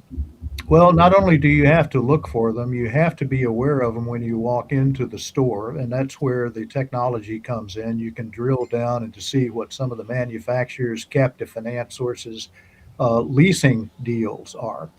And those abound, but you have to be aware of them. You have to ask for them. You have to be assertive, and you have to have some semblance of control because, let's face it, salespeople, sales managers, and dealers they're not the most philanthropic organizations in the world. So you have to do some digging. You have to ask for them. Interestingly enough, we don't have the desperate times right now that we had back in '75 through about '79 when you had Joe Garagiola trumpeting Chryslers and Dodges and Plymouths, buy a car, get a check. There's actually a chapter in the book that talks about these incentives that Don was just talking about. And the name of the chapter is Buy a Car, let me check on that, because the multiplicity of incentives can complicate even the sales staff and the dealer. Well, you worked for a time when Iacocca was in charge back then when you were around. Actually, Chrysler. Iacocca and I started the same day. He stayed there longer and made more money. But it was 1978. Chrysler was just entering a very, very difficult period. Iacocca came in as the president of Chrysler November 2nd of 1978. And the same time, I wobbled into the Memphis zone office at Chrysler after coming off the parts counter at Liberty Chrysler Plymouth in Memphis, and made a good career of it. I joined Chrysler at the height of the loan guarantee crisis and was there a little over 4 years later when they actually paid off the loan guarantee 3 years ahead of time. it was a great deal of satisfaction having been with the company through that stint. And it was absolutely terrifying because you had 21% interest rates. I think both of you and Mr. Mars as well will remember that, as well as 13.4% inflation. At the same time, Chrysler, as well as the other domestic manufacturers, had cars that were about 30 feet long and got on average about 13 miles a gallon. Those are the 30 days. feet long. You're right. You're right. Yeah. Thiscarsucks.com. Randy, we're going to go there and learn where we can get your book. And we certainly want to thank you for taking the time and talking to us today about not only This Car Sucks, tales and tips from the life of wheeling and dealing. We appreciate you, sir. Well, thank you so much. The general release date for the book is February 17th. That's this coming Tuesday. Perfect. And I really, really appreciate the opportunity to be on with you guys. Good luck with the podcast. Has been just a joy, and particularly to kind of see three Southeast Texas guys. Based on my experience, this has been a joy. I thank you very much. Thank you, Appreciate it. Randy. Yep. We appreciate you as well. Just ahead, we got Jeff's Car Culture, Muscle Car Wagons Plus. Mars has Mardi Gras driving destinations. I think you'll want to get there before you start celebrating, however. All of that and more after this break on the In Wheel Time Car Talk Show. Stay with us.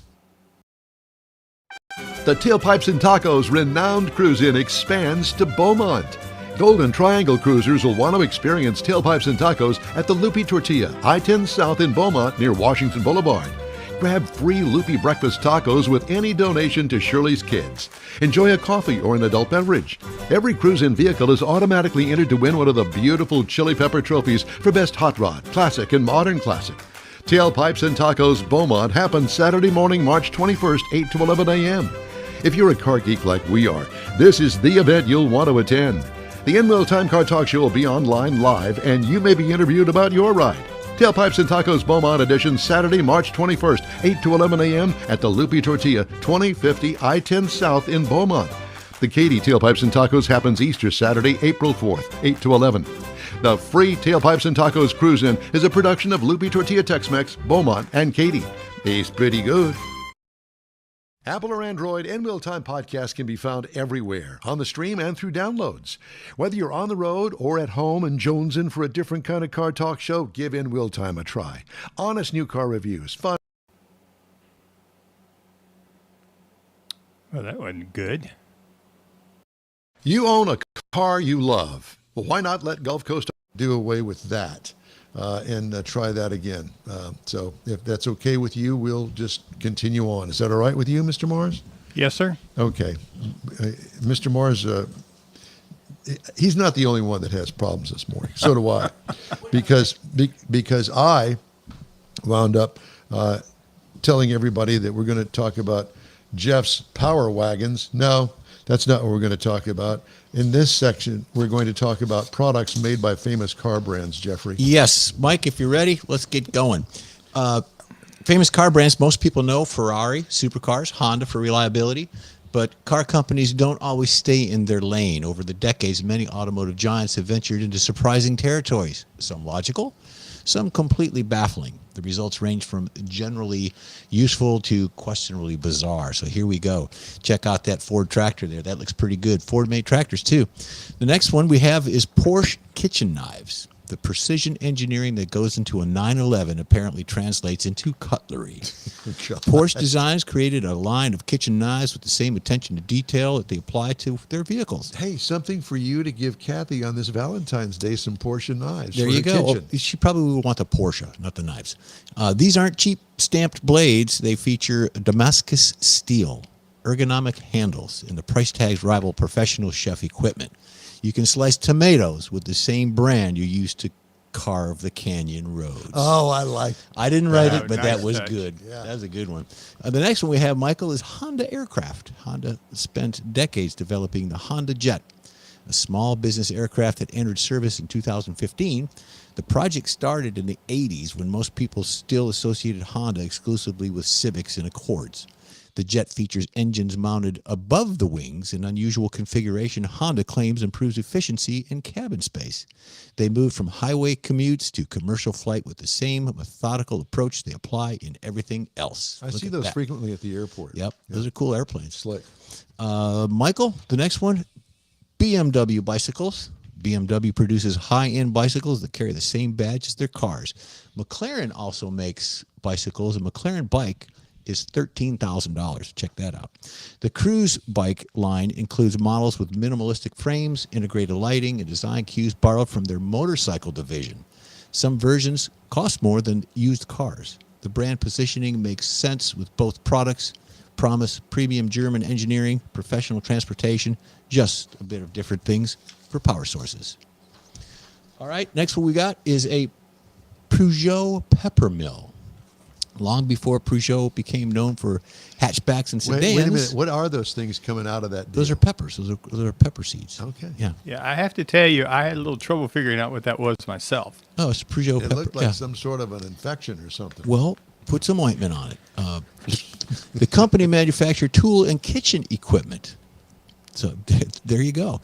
They've been making peppermill since 1874, and these grinders still carry the lion logo. You see it right there in that picture. The mechanism uses hardened steel that Peugeot claims lasts generations. Restaurants worldwide rely on these for seasoning. The car division came later. The pepper mills were the first. Toyota sewing machines. 1924, Sachi Toyoda with a DA, not TA, invented an automatic loom that revolutionized textile manufacturing. His son later founded what became Toyota Motor Corporation, but the family business started in fabric, not engines. Toyota still manufactures industrial sewing machines through Toyota Industries Corporation. The connection makes more sense when you remember the company's roots in precision manufacturing, just applied to the different materials. Mercedes-Benz surfboards. Have you heard of them? I've never have. Mercedes-Benz partnered with Garrett McNamara, a big wave surfer, to create limited edition surfboards. The boards featured carbon fiber construction, designs inspired by their AMG performance line. Only 30 were made, which signed by McNamara. The collaboration felt like an odd stretch. What do German luxury cars have to do with Hawaiian waves? Well, marketing team probably had the answer. And the last one, Mike, is Bugatti furniture. Bugatti doesn't just make the world's fastest production cars. The brand also produces carbon fiber furniture that costs more than some vehicles. They make a pool table that weighs 1,800 pounds and uses the same materials as the hypercars. You can buy chairs and a foosball table, all carrying the price tags that match exclusively. The furniture serves as a garage art for those people that already have a Veyron in their I'm just going to garage. say, I'll take the Veyron. Thank you. You bet. right. So they make other stuff. Good. All right. Well, Mr. Morris, if it's okay with you, we're going to take driving destinations and we're going to move that into our next segment. So those that are listening on a podcast, they'll just go right on to the next podcast to hear your driving destinations, if that's okay with you. It works really well for me. Does it? Yes, it Well, does. because I know that you needed some extra time to get your act together over there. Yes, I do. Yeah. And I'm going to try and do it during this commercial. Okay. All right. Well, all right. Well, shall we go ahead and do that now? Do you Shall think? we? Please. Please. Okay, we shall do that. The In-Wheel Time Car Talk Show continues right after this, hopefully, quick break. You own a car you love. Well, why not let Gulf Coast Auto Shield protect it? Houstonian John Gray invites you to his state-of-the-art facility to introduce you to his specialist team of auto enthusiasts. We promise you'll be impressed. Whether you're looking to massage your original paint to a like-new appearance, apply a ceramic coating, install a paint protection film, nano-ceramic window tint, or new windshield protection called ExoShield, Gulf Coast Auto Shield is where Houston's car people go. Curbed your wheels? Instead of buying new, why not have them repaired? How about a professionally installed radar detector? Gulf Coast Auto Shield does that too. Get a peek inside the shop and look at the services offered by getting online and heading to gcautoshield.com. Better yet, stop by their facility at 11275 South Sam Houston Tollway, just south of the Southwest Freeway, and get a personal tour. Gulf Coast Auto Shield is your place to go for all things exterior. Call them today, 832-930-5655 or gcautoshield.com. The award-winning In-Wheel Time Car Talk Show now reaches millions of folks around the globe each year. Check us out on InWheelTime.com, YouTube, Facebook, and don't forget our podcasts. Catch our live show every Saturday, 10 to noon Central Time. The In-Wheel Time Car Talk Show has informative automotive guests, new car reviews, along with popular features including driving destinations, Jeff's car culture, the latest car news, cruise-ins, and racing dates. It's all on InWheelTime.com. Join us.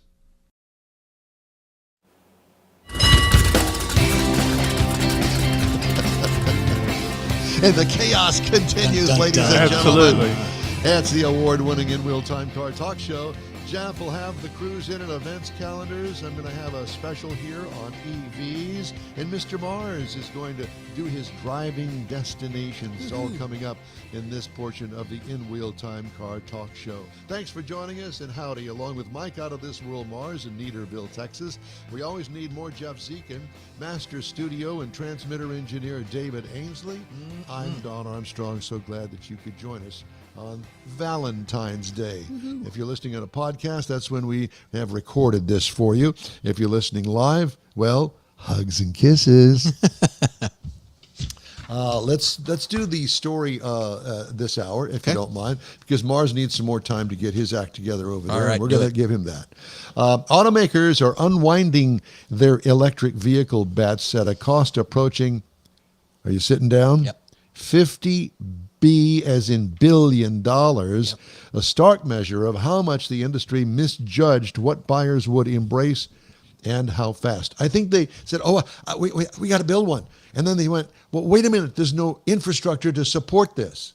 They didn't get that wasn't part of the thought process. Write-downs of investments in EV factory capacity, vehicle programs, and battery manufacturing have stained the balance sheets of General Motors, Ford, Stellantis, and Honda Motor Company in recent months.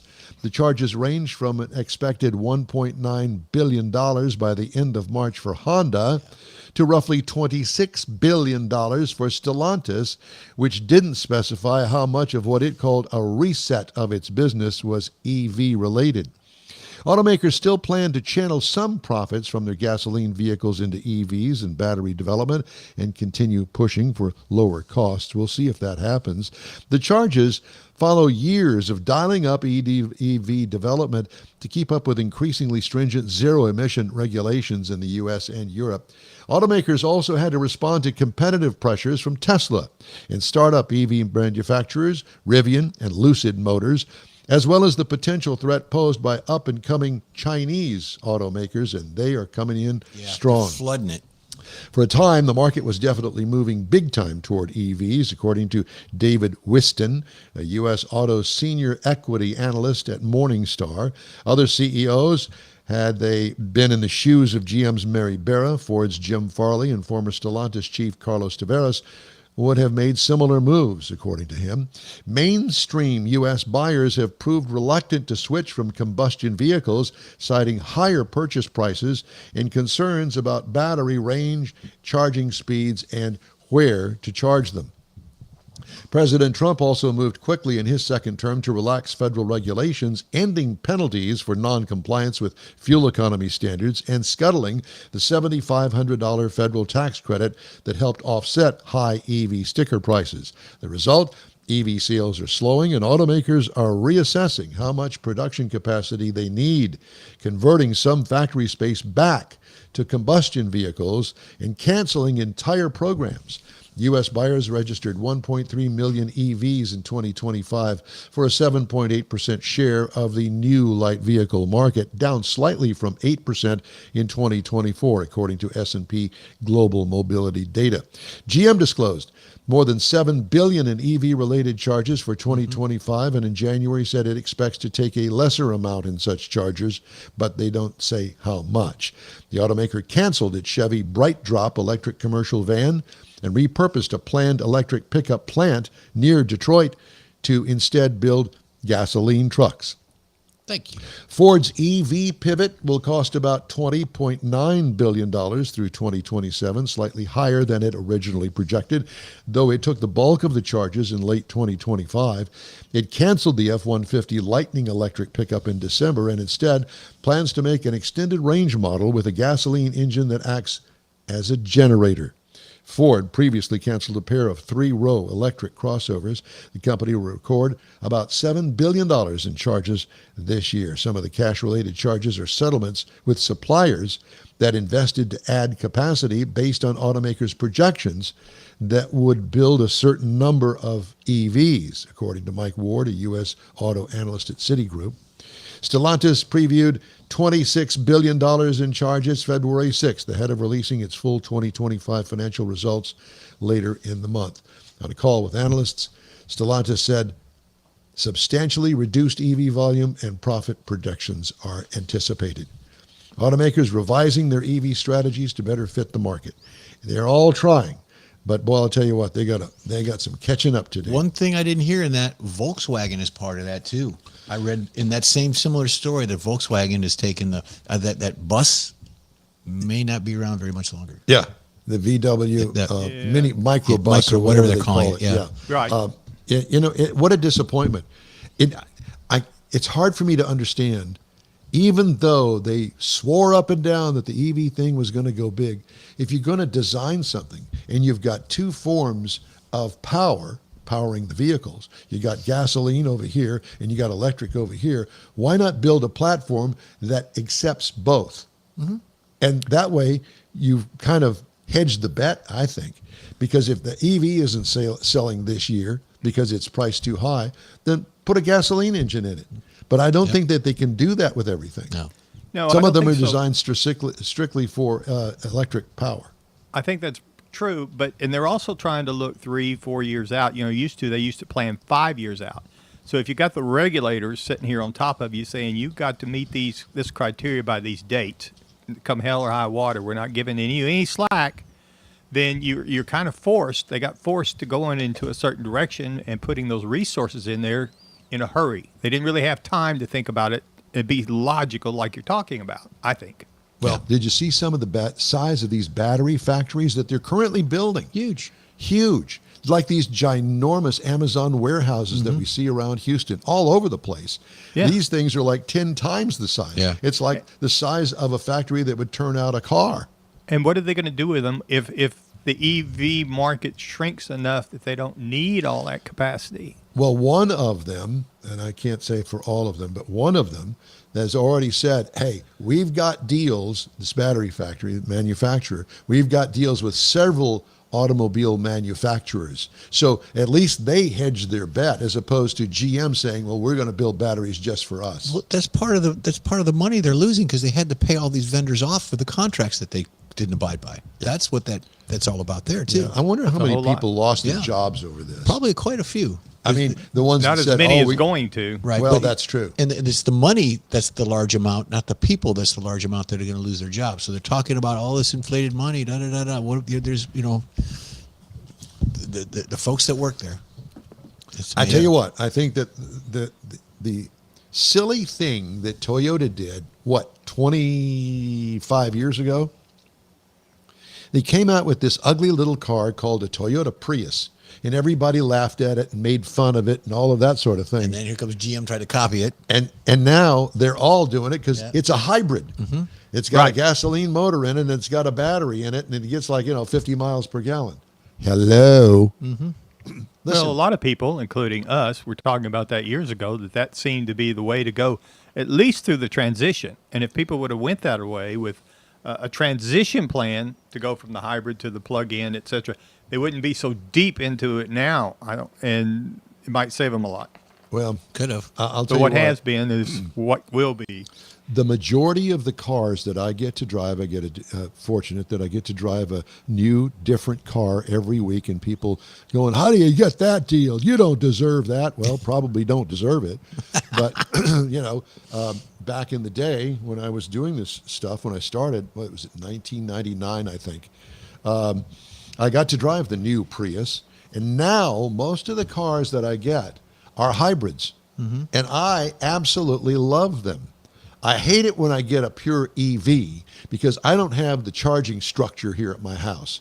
If I charge it at all here, it's on 110 volts. And I guess I could stretch the extension cord from the back of the wall in the garage all the way out to the driveway, but I haven't done that yet. Maybe I will this summer. It takes don't wanna do days that, to do yeah. that, though, Well, whenever you charge cord it gets that all way. heated. Well, it does, and it's funny because as time goes by, and I get different vehicles.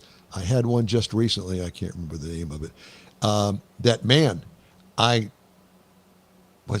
Used a Tesla charger, but the battery structure itself took a full charge in my 8-hour workday at the airport. Wow. And it used the Tesla charger. I don't know whether it was the charger or the battery. I don't know what it was.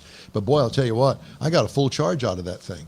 And I never had to go and buy a fast charge, which is a total and complete ripoff. Yeah. So as a PSA out there to all the automotive manufacturers, if you need a decision made and you're unsure, contact Mike at info@InWheelTime. We will help you with that decision. He's We will got a car guide you through He's it. got a car on the lot that's sitting right behind him Don't right make now. any as a matter of rash fact. decisions about production. Just contact Mike. We'll get you going in the right direction. We'll fix you up. Yep. Yeah. We'll fix you up. That's our PSA for the day. Okay. Mr. Mars, Yes, sir. we've kind of stretched this out just for you.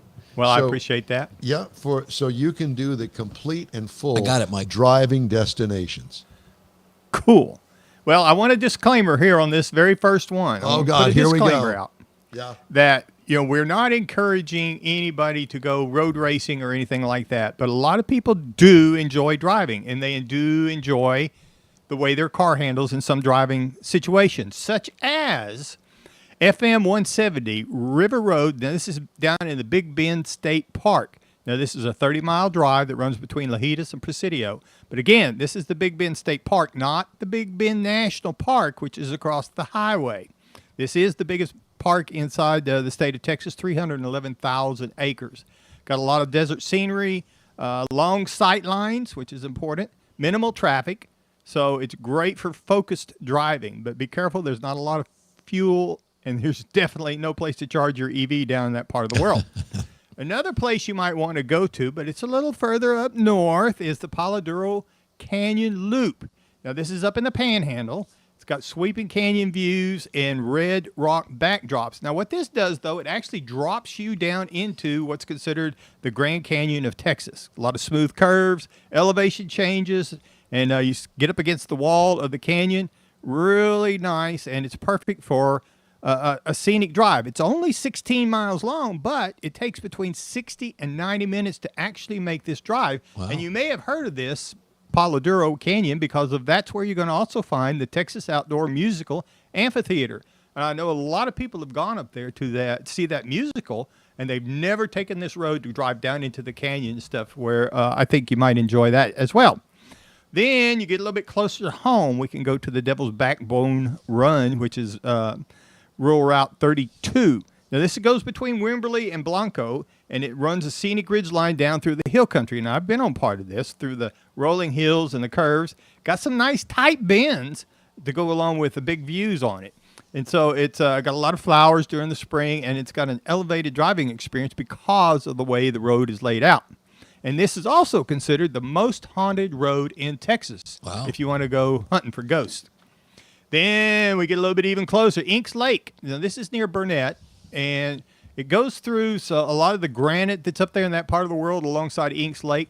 And it's actually was created as a shortcut, basically, to go from one highway to another and to get to the lake once they did that. And it's short. It's only 15.5 miles, but there is 400-foot elevation changes inside this little parkway run. The next one would be on Park Road 37. Now, this is Medina Lake. Now, this is up north of San Antonio. Been up there several times, and this is considered the Nuremberg of Texas. So it's short, but it's got very sharp curves, quick elevation shifts, and there's not much shoulders. You're actually on Highway 16 coming out of San Antonio, headed up towards Bandera whenever you can cut across on this. Then we get to the one that we are closest to and the one that you hear the most about. And this is Twisted Sisters in the Texas Hill Country. Now, this place is legendary, and it was originally called Three Sisters. But because of the curves and the motorcycles and things that go up there on the switchbacks, the blind crest, they've changed it to the Twisted Sisters is what it's more commonly called now. Long sweepers through the ranch land, limestone cliffs.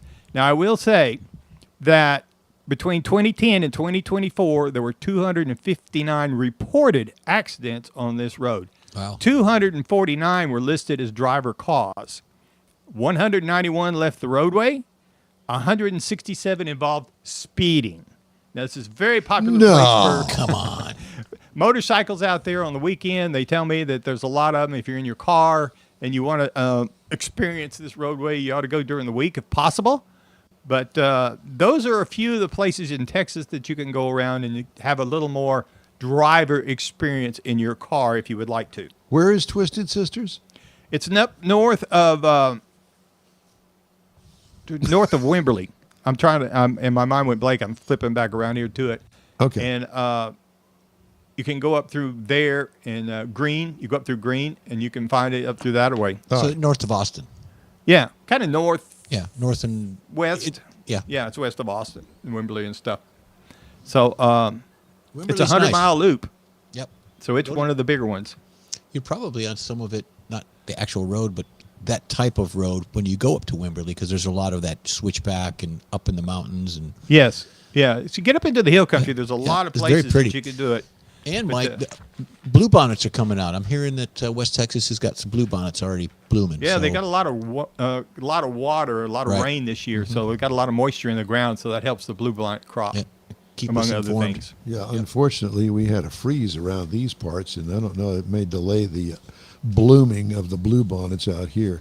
But I will tell you that they're close by the Houston area, Yep. and within an hour's drive, you can have Exactly. whole fields of bluebonnets, and that's Oh, yeah. something else. Maybe that would be an idea for your next driving destination, exactly. the bluebonnet run. Don't pick them. Yeah. It's against No, the it's law just- to pick yeah, them. yeah. You Or get a lot of kill 'em or lay places- down on them or Yeah, anything. yeah. Yeah, people will go out and they'll park on the side of the shoulder where they can, and they'll go out in the hill and take pictures of the kids and stuff. And if it's private property, you better ask permission. Exactly. And there's a lot of Nobody asks. We're car guys. We don't ask permission. You ask for forgiveness. well, I'm so sorry. I didn't know. Get out of Most- here. well, Okay. when you hop the fence and the bull's riding, you know. Yeah, run that's at the problem. You got to that's- kind of look and see what's on the other side of that fence first. All right. Be careful. Coming up. Let's see. We're running short of time That's here. okay. Coming up, You're Jeff has good. the cruise in and events calendars, and I'll have the stories making automotive news headlines this week. We invite you to stay with us here on the In Wheel Time Car Talk Show. We'll be back after this quick break. The Tailpipes and Tacos renowned cruise-in expands to Beaumont. Golden Triangle cruisers will want to experience Tailpipes and Tacos at the Loopy Tortilla, I-10 South in Beaumont near Washington Boulevard. Grab free Loopy breakfast tacos with any donation to Shirley's Kids. Enjoy a coffee or an adult beverage. Every cruise-in vehicle is automatically entered to win one of the beautiful Chili Pepper trophies for Best Hot Rod, Classic, and Modern Classic. Tailpipes and Tacos Beaumont happens Saturday morning, March 21st, 8 to 11 a.m. If you're a car geek like we are, this is the event you'll want to attend. The In Wheel Time Car Talk Show will be online live, and you may be interviewed about your ride. Tailpipes and Tacos Beaumont edition, Saturday, March 21st, 8 to 11 a.m. at the Loopy Tortilla, 2050 I-10 South in Beaumont. The Katy Tailpipes and Tacos happens Easter Saturday, April 4th, 8 to 11. The free Tailpipes and Tacos Cruise-In is a production of Loopy Tortilla Tex-Mex, Beaumont, and Katy. Tastes pretty good. Apple or Android, In Wheel Time podcast can be found everywhere, on the stream and through downloads. Whether you're on the road or at home and jonesing for a different kind of car talk show, give In Wheel Time a try. Honest new car reviews, fun, informative interviews with real car people, weekly automotive news, features like Jeff's Car Culture and Mike's Driving Destinations, all on In Wheel Time. Check us out on SiriusXM Podcasts, iHeartRadio, or while you're shopping on Amazon through Amazon Music. InWheelTime.com has a list, and we know you love lists. Talk show. We really appreciate you joining us today on this Valentine's Day. All right. We got some storms going to be rolling through here later on tonight. Yep. So Yeah, if you're going to be true. out and about, be sure and take an umbrella. Or this morning I heard Kevin Roth, the Channel 13 weather guy, say, take a poncho. Ah, Remember ponchos? Poncho. Yeah. Plastic ponchos. You probably got a whole closet full I've of them over actually there, had a Mars. customer I order do. a bunch of them. Really? Catch them every once in a while on sale for $1 a piece. Okay. Well, that's You know, good to trash know. bag will work just as good. Time now for Or- the cruise yeah. in and events calendars. Here we go. Next Saturday, February 21st, 8 to noon. It's Tint World Automotive Styling Centers. Wait. What'd you say? What did you say? Tint World Automotive He's Styling saying Tint, Tint. World. Yeah. Tint. Yeah. Yeah, there's an N in there that I think that he kind of skipped over. I've got a list. I thought y'all had a new place over there, something I missed. Well, we do, and it's at 553 South Business I-35 in New Braunfels. Oh, yeah. Everybody's going to be rushing up there This now. Tint World Automotive Styling Centers hosts Cars and Coffee on the third Saturday of every month. Look at me. Tint. Tint. Tint. World, There's okay. an N in there. It's a world. Okay. Anyways, go on out there. It's they support Toys for Tots. The next one, next Saturday, we've got Porsche Car Show. Did I pronounce that right? Porsche Car Show. Porsche. 405 2nd Street in Kemah, down there on the coast. Porsche Car Shows is scheduled Saturday, February 21st at the Classics in Kemah, Texas. It'll feature selections of vehicles, include check-in and staging from 8 to 9. They'll close the check-in at 9. The car show goes on, and they'll be judging about 1 o'clock. It concludes then. So go on they out. can listen to our show then. Absolutely. Then you got top-notch Austin Vintage VW Night next Saturday. That's at 7525 Burnett Road in Austin. Hot Rod Nights is a reoccurring event. Classic cars, live music from 5:30 to 9. Food offerings include charcoal hamburgers, fried chicken, and dining charcoal room. hamburgers. And they've even got curb service. Now, this kind of relates to on the first Saturday it's in Burnett, the second Saturday it's in Hutto. So check your local listings, and there's different areas to meet up. Then next Sunday you've got Danny's Show and Shine. Good for Danny. 3232 Briarcrest Drive in Bryan, Texas. It's the 22nd of February, which is next Sunday. It's at the Center, Brazos Center Pavilion in Bryan, Texas. The event will feature free show, music, awards, include Best of Show and Best Hot Rod. And lastly, we have Jeep Days. This is in Navasota. It's at 1863 County Road 306. Get out there. It goes from 11 to 3:30 p.m. So they've got foods and all kinds of stuff going on out there. Take a trip in your Jeep. Go out and check them out. And I just got a text from my good friend of mine, Candace Thackeray Sneed, who we discussed on this show Sure. before. She says, "Happy Valentine's Day, my sweet elementary school friend." Yeah, You. me, yeah, to me. And of course, George Skelton. He also is my elementary school friend. And it's Now, did it's- you and Candace and George all hang out together, or was it different no, schools? No, no, we were at the same school, but the in my era, the classes were packed. We had 30 kids Well, it at was a least. one-room schoolhouse. Yeah. It was not a one-room schoolhouse. Thank you very much. No, there were lots of kids there, and they brought in shacks, and the shacks were basically World War II bunkhouses that they put in place, Oh, like and they Quonset put huts, two yeah. two classrooms in be each darned. one of those. So it dealt with a lot of that, but. Well, I did hear from George this week. He is doing better, and his Good. cancer is in remission. He said, "I still have 2 more chemo treatments to take," and he wasn't looking forward to them. I said, "Hey, you gotta take them. You Got to hang in there, though. Yeah, gotta hang in there." Yeah. So we love you guys, and thanks for Happy reaching Valentine's Day. Yeah, Candace. Hyson had a little surgery, too, so out. we're Did all he? getting there. Yeah. Yeah. Okay. Well, there's this. It's I've happening. had everybody. mine years ago, and I'm done. Honda called for a fundamental review of the automobile strategy after mounting losses on electric vehicles drove the company's beleaguered auto business deeper into the red and forced executives to warn of increased incentives and a shift to more fleet sales. Automakers' write-offs and expenses for its premature wager on EVs ballooned to $1.71 billion in the 9 months ended December 31st. Moody's Ratings downgraded Stellantis, their credit rating, citing the car maker's warning that a recovery in profitability will take longer than expected due to the costs of scaling back its electric vehicle plans. We went over all of this earlier, but to remind you, that Stellantis electric vehicle registrations fell last year for the first time in at least a decade following the repeal of the federal EV tax credit. Although the drop was modest, EV registrations declined 0.4% compared with a year earlier to 1.3 million vehicles, according to S&P Global Mobility. EV share of the light vehicle market fell to 7.8% from 8% a year earlier. Holding up the opening of the Gordie Howe International Bridge, as President Trump threatened to do February 10th, would hurt businesses of various industries on each side of the U.S.-Canada border, including the auto industry, experts say. Ongoing battle between the U.S. and Canada has gotten away with a lot of stuff over the years, and so they raised the tariffs on a lot of different things, but there's also the overriding USMCA agreement. Right. And that's U.S., That was during the Mexico, Bush and days. Canada. Yeah. So that kind of rules the car thing. So it's a big mess. With I the don't- bridge, each country paid for their side of the bridge. I mean, I don't know why. I just don't get it. I don't know either. And I don't Gordie know Howe either. is an icon. We Come love on. Gordie Howe. I were met you Gordie living Howe here when I was a then? little kid. Do you remember Gordie Howe when he played for the Houston Aeros in the WHA? And then they brought his sons, Mark and Marty Yep. Howe, and they all skated together in what was the Compact Center.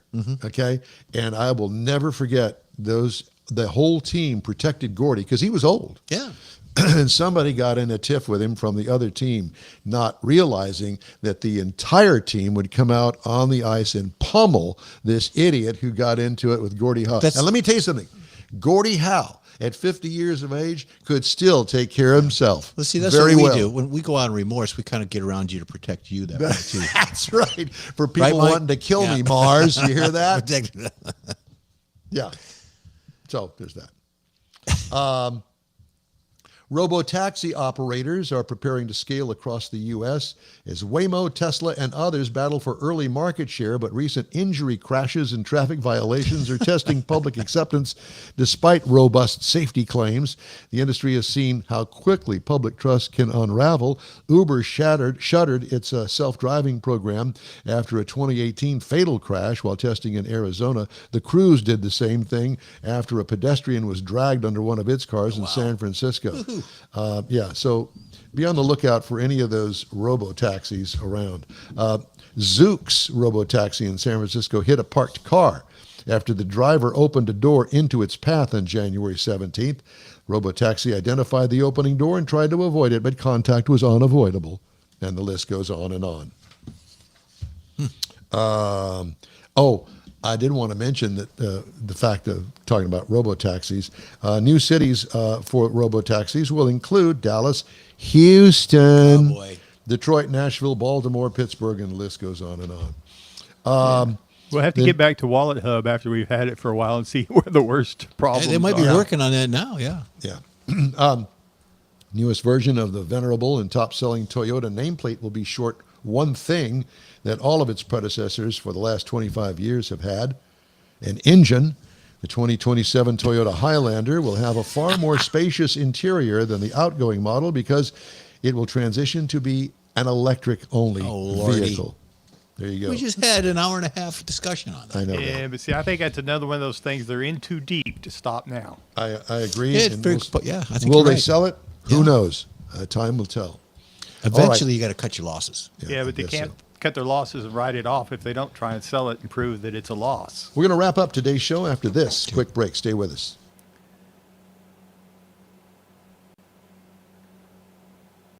You own a car you love. Well, why not let Gulf Coast Auto Shield protect it? Houstonian John Gray invites you to his state-of-the-art facility to introduce you to his specialist team of auto enthusiasts. We promise you'll be impressed. Whether you're looking to massage your original paint to a like-new appearance, apply a ceramic coating, install a paint protection film, nano-ceramic window tint, or new windshield protection called ExoShield, Gulf Coast Auto Shield is where Houston's car people go. Curbed your wheels? Instead of buying new, why not have them repaired? How about a professionally installed radar detector? Gulf Coast Auto Shield does that too. Get a peek inside the shop and look at the services offered by getting online and heading to gcautoshield.com. Better yet, stop by their facility at 11275 South Sam Houston Tollway, just south of the Southwest Freeway, and get a personal tour. Gulf Coast Auto Shield is your place to go for all things exterior. Call them today, 832-930-5655 or gcautoshield.com. The award-winning In-Wheel Time Car Talk Show now reaches millions of folks around the globe each year. Check us out on InWheelTime.com, YouTube, Facebook, and don't forget our podcasts. Catch our live show every Saturday, 10 to noon Central Time. The In-Wheel Time Car Talk Show has informative automotive guests, new car reviews, along with popular features including driving destinations, Jeff's car culture, the latest car news, cruise-ins, and racing dates. It's all on InWheelTime.com. Join us. Well, that's all for this week's In-Wheel Time Car Talk Show. Be sure, I mean absolutely be sure, that you check us out online at InWheelTime.com. We're always looking for new and informative and great automotive things to bring to our global audience. If you have an idea, anything like that, road trip, tall tale, let us know. Our email address is info@InWheelTime.com. Truth or dare? Yeah, there's that. Hey, when you're looking for award-winning car talk, you can find the In-Wheel Time Car Talk Show 24/7 on In-Wheel Time, the app, the website. Grab a podcast from your favorite podcast store. We video stream our live show every Saturday, 10 to noon on Facebook, YouTube, and InWheelTime.com. The In-Wheel Time video coordinator is, we always need more Jeff Zekin, the booking agent and video editor. Mike, Out of This World Mars, and Chief Engineer David Ainsley. I'm Don Armstrong. Thanks to our weekly show contributors, Jeff Heitzman and George Skelton. Happy Valentine's Day, which I found out there was a pre-K student that Katie had back in the day, and she was taught that because that's the way the women pronounced Valentine's. Have a great weekend. Okay. Stay safe. So long for now.